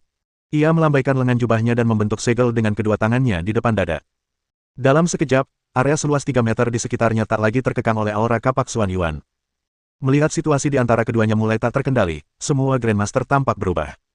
Gu Xuantong tidak bisa menahan diri untuk melangkah maju dan mengangkat tangannya. Kalian berdua, mari kita bicarakan ini. Tuan Gu, pencuri Yu Jing berencana mencuri buku surgawi hitam dan menghabisi seluruh keluargamu di Gunung Beidou. Dia menyerang dan menyergapku, membunuhku. Hanya dengan bantuan seorang bangsawan aku kembali ke dunia manusia. Dia juga membunuh calon istriku. Tidak ada ruang untuk berdebat di sini hari ini. Ini pertarungan sampai mati. Xie Yuan langsung menyela Gu Xuantong. Apakah ini benar? Jadi keluargamu di Gunung Beidou saat itu? Para Grandmaster semuanya tercengang. Hanya sedikit yang selamat dalam pertempuran sungai besar hari itu, dan bahkan di antara para Grandmaster yang baru dipromosikan dan kemudian memasuki Menara Babel, tak seorang pun mengetahui kebenaran sepenuhnya di balik peristiwa itu. Xie Yi mengerutkan kening dan melangkah maju. Xie Yuan, apa kau serius? Apa kau baik-baik saja? Beberapa guru besar yang memiliki hubungan dekat dengan Xie Yuan langsung bersikap bermusuhan terhadap Yu Jing, dan secara halus mengarahkan aura mereka ke arah itu. Xie Yuan menggelengkan kepalanya. Paman, aku telah kembali dari kematian, hidup dan sehat. Tapi, beberapa orang tidak akan pernah bisa kembali. Yu Jing dan aku berseteru tak terdamaikan, yang akan berlangsung sampai mati. Hari ini, aku akan membunuh binatang buas ini dengan tanganku sendiri. Para Grandmaster lainnya merasa dilema melihat ini. Semua orang di lapangan memiliki pendirian yang berbeda dan tampaknya terbagi dalam beberapa kelompok. Namun, dengan musuh yang kuat di depan, para Grandmaster merasa khawatir. Gu Xuantong, yang telah memimpin banyak kontes pedang laut Cina Timur dan berpangkat tinggi, tak kuasa menahan napas dan berkata, Xie Yuan, aku sudah tahu tentang ini. Namun, dunia akan segera runtuh, dan musuh ada di depan mata kita. Kultivator seperti kita tidak boleh bertindak gegabah. Yu Jing telah mencapai tingkat keabadian, dan merupakan kekuatan utama melawan Dao Surgawi. Karena kau sudah pulih, mengapa kau tidak mengutamakan situasi secara keseluruhan? Ya, kau masih hidup. Tuan Yu Jing adalah seorang yang abadi. Anda muda dan energi, tetapi Anda mungkin tidak dapat mengalahkannya. Baiklah, kenapa kita tidak mundur selangkah saja? Kalau nanti kita harus melawan langit, Xie Yuan tidak perlu melakukannya. Kan? Oh, Tuan Yu Jing, aku tidak mengutukmu. Aku hanya mengatakan ini. Kita semua harus rukun dan memiliki tujuan yang sama. Jika kau benar-benar membunuh atau bahkan melukai Yu Jing, bagaimana kita bisa melawan Dao Surgawi? Orang-orang di sekitarnya mencoba membujuknya. Xie Yi dan Li Xingtuo tidak mengatakan apa-apa, tetapi hanya memegang senjata mereka dan berdiri di dekat Xie Yuan. Si Tuan berdiri menjauh dari kerumunan, menatap Yu Jing dari atas ke bawah. Melihat keadaan sekelilingnya mulai berisik, dan bahkan seorang Grandmaster berusaha untuk datang dan menariknya dengan mengandalkan senioritasnya, Xie Yuan tetap tanpa ekspresi dan hanya mengulurkan tangannya dan menggambar garis cahaya kapak di tanah di sekitarnya. Bila kapak-kapak Xuanyuan sangat kuat. Dengan suara keras, kapak itu menghancurkan tanah yang terbuat dari awan dan kabut hingga membentuk cekungan yang dalam, hanya sedikit dari jari kaki sang Grandmaster. Sang guru tua yang mendekat tanpa sadar melompat-lompat, tampak sangat malu, dan wajahnya berubah drastis. Apa yang sedang kamu lakukan? Akan tetapi, sebelum dia bisa menyelesaikan kata-katanya, Xie Yuan tiba-tiba menghilang. Xie Yuan menghindar dan melintasi langit menuju Yu Jing. Ia mengayunkan kapak di tangannya, lalu cahaya hitam emas melesat ke langit, hampir membelah seluruh 33 langit. Ekspresi Yu Jing sedikit tegas, tetapi ia tetap tenang. Ia hanya mengubah gerakan sihir di tangannya, dan tubuhnya mundur 100 kaki dalam sekejap mata. Tidak, dia tidak mundur. Sosoknya tiba-tiba berubah dan muncul 100 kaki jauhnya. Melihat bahwa ia telah sepenuhnya menghindari jangkauan kapak, Yu Jing berdiri diam dan formula sihir misterius di tangannya berubah dengan cepat. Namun, ketika ia baru setengah jalan, ekspresinya tiba-tiba berubah drastis. Ledakan. Bila kapak hitam dan emas itu tiba-tiba menyerang di depannya, lalu tiba-tiba tumbuh ratusan kaki dan melintasi angkasa. Tubuh Yu Jing bersinar terang, dan dia nyaris tak mampu menahan bila kapak hitam emas yang ganas, tetapi dia malah ditebas berulang kali dan berada dalam kondisi yang sangat memalukan. Sebelum dia bisa berdiri tegak, Xie Yuan telah melesat maju dan berada di depannya lagi. Kapak itu keluar bagai kilat. Xie Yuan menebasnya di kepala dengan kapak, bagaikan gunung dan lautan. Ledakan. Kilatan cahaya hijau muncul dan Yu Jing mundur lagi. Xie Yuan menerjang maju dan mengayunkan 9 kapak sekaligus. Setiap tebasan kapak bagaikan guntur dari langit, bagaikan tsunami, dan bagaikan dunia yang jungkir balik. Semua Grandmaster yang menyaksikan pertarungan itu menahan napas, dan meskipun mereka menyaksikan pertarungan itu dari kejauhan, mereka tetap tegang. Meskipun serangan ini tidak ditujukan kepadanya, tetap saja membuatnya merinding. Grandmaster yang mencoba menghentikan Xie Yuan merasakan hawa dingin menjalar di punggungnya, tanpa sadar melirik jari kakinya sendiri. Ia terdiam, pikirannya teralihkan dari segala upaya untuk mengeksploitasi senioritasnya. Mereka tidak pernah menyangka bahwa begitu pertempuran dimulai, Xie Yuan melancarkan serangan yang sangat dahsyat, dan Yu Jing sama sekali tidak mampu melawan. Masing-masing dari 33 tingkat surga itu tidak berbatas, seperti dunia kecil. Dan penjaga di tengah tidak tergesa-gesa maju untuk menantang, atau hanya berdiri di sana dengan tenang, mendengarkan suara-suara yang menggetarkan bumi dari pertarungan antara Xie Yuan dan Yu Jing. Yu Jing memang seorang abadi yang ulung. Bahkan dengan serangan Xie Yuan yang tak terkalahkan, ia mampu bertahan begitu lama. Jika sebagian besar Grandmaster ada di sekitar, mereka pasti akan masuk dalam 3 atau 5 sumbu. Akan tetapi, sekuat apapun dia, menghadapi serangan Xie Yuan, yang satu kapaknya lebih berat dari lainnya, kekalahannya hanyalah masalah waktu.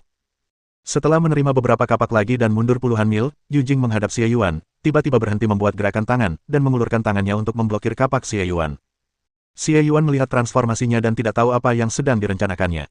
Namun, apapun konspirasi atau tipu daya yang dimilikinya, begitu kapaknya terhunus, kapak itu tidak akan ditarik kembali, dan tipu daya apapun akan hancur berkeping-keping. Ledakan. Suara benturan yang tumpul bergema di seluruh langit ke-33, dan sentuhan keras kapak itu mengejutkan Xie Yuan. Yu Jing tidak dipaksa mundur lagi, melainkan berdiri tegak, mengangkat tangannya, memegang lempengan batu untuk menangkis kapak Xuan Yuan. Xie Yuan mengamati dengan saksama dan merasakan aura yang familiar namun asing pada lempengan batu ini. Aura ini agung, halus, dan mendalam, seolah-olah merangkum semua misteri dunia dan menyimpan jawaban atas pertanyaan yang tak terhitung jumlahnya. Ekspresinya sedikit menyempit saat dia mengenali apa itu. Buku hitam, tidak. Itu adalah buku surgawi. Lempengan batu di luar adalah yang dilihat Xie Yuan di lantai pertama saat ia pertama kali memasuki Menara Babel. Dan di dalam lempengan batu ini terdapat kumpulan 9 halaman kitab hitam surgawi yang digabung menjadi satu. Lempengan batu itu langsung menyala, dan Xie Yuan merasakan suatu kekuatan yang tak tertahankan datang, atau semacam aturan, yang memantulkannya dan dia terjatuh ke tanah dengan jungkir balik. Yu Jing berdiri di kejauhan, memegang buku surgawi, dan berkata dengan tenang. Aku seharusnya mengeluarkannya terakhir. Tapi lebih baik aku berurusan denganmu dulu. Dia mengulurkan tangannya dan membalik halaman kitab suci surgawi di tangannya. Bersambung.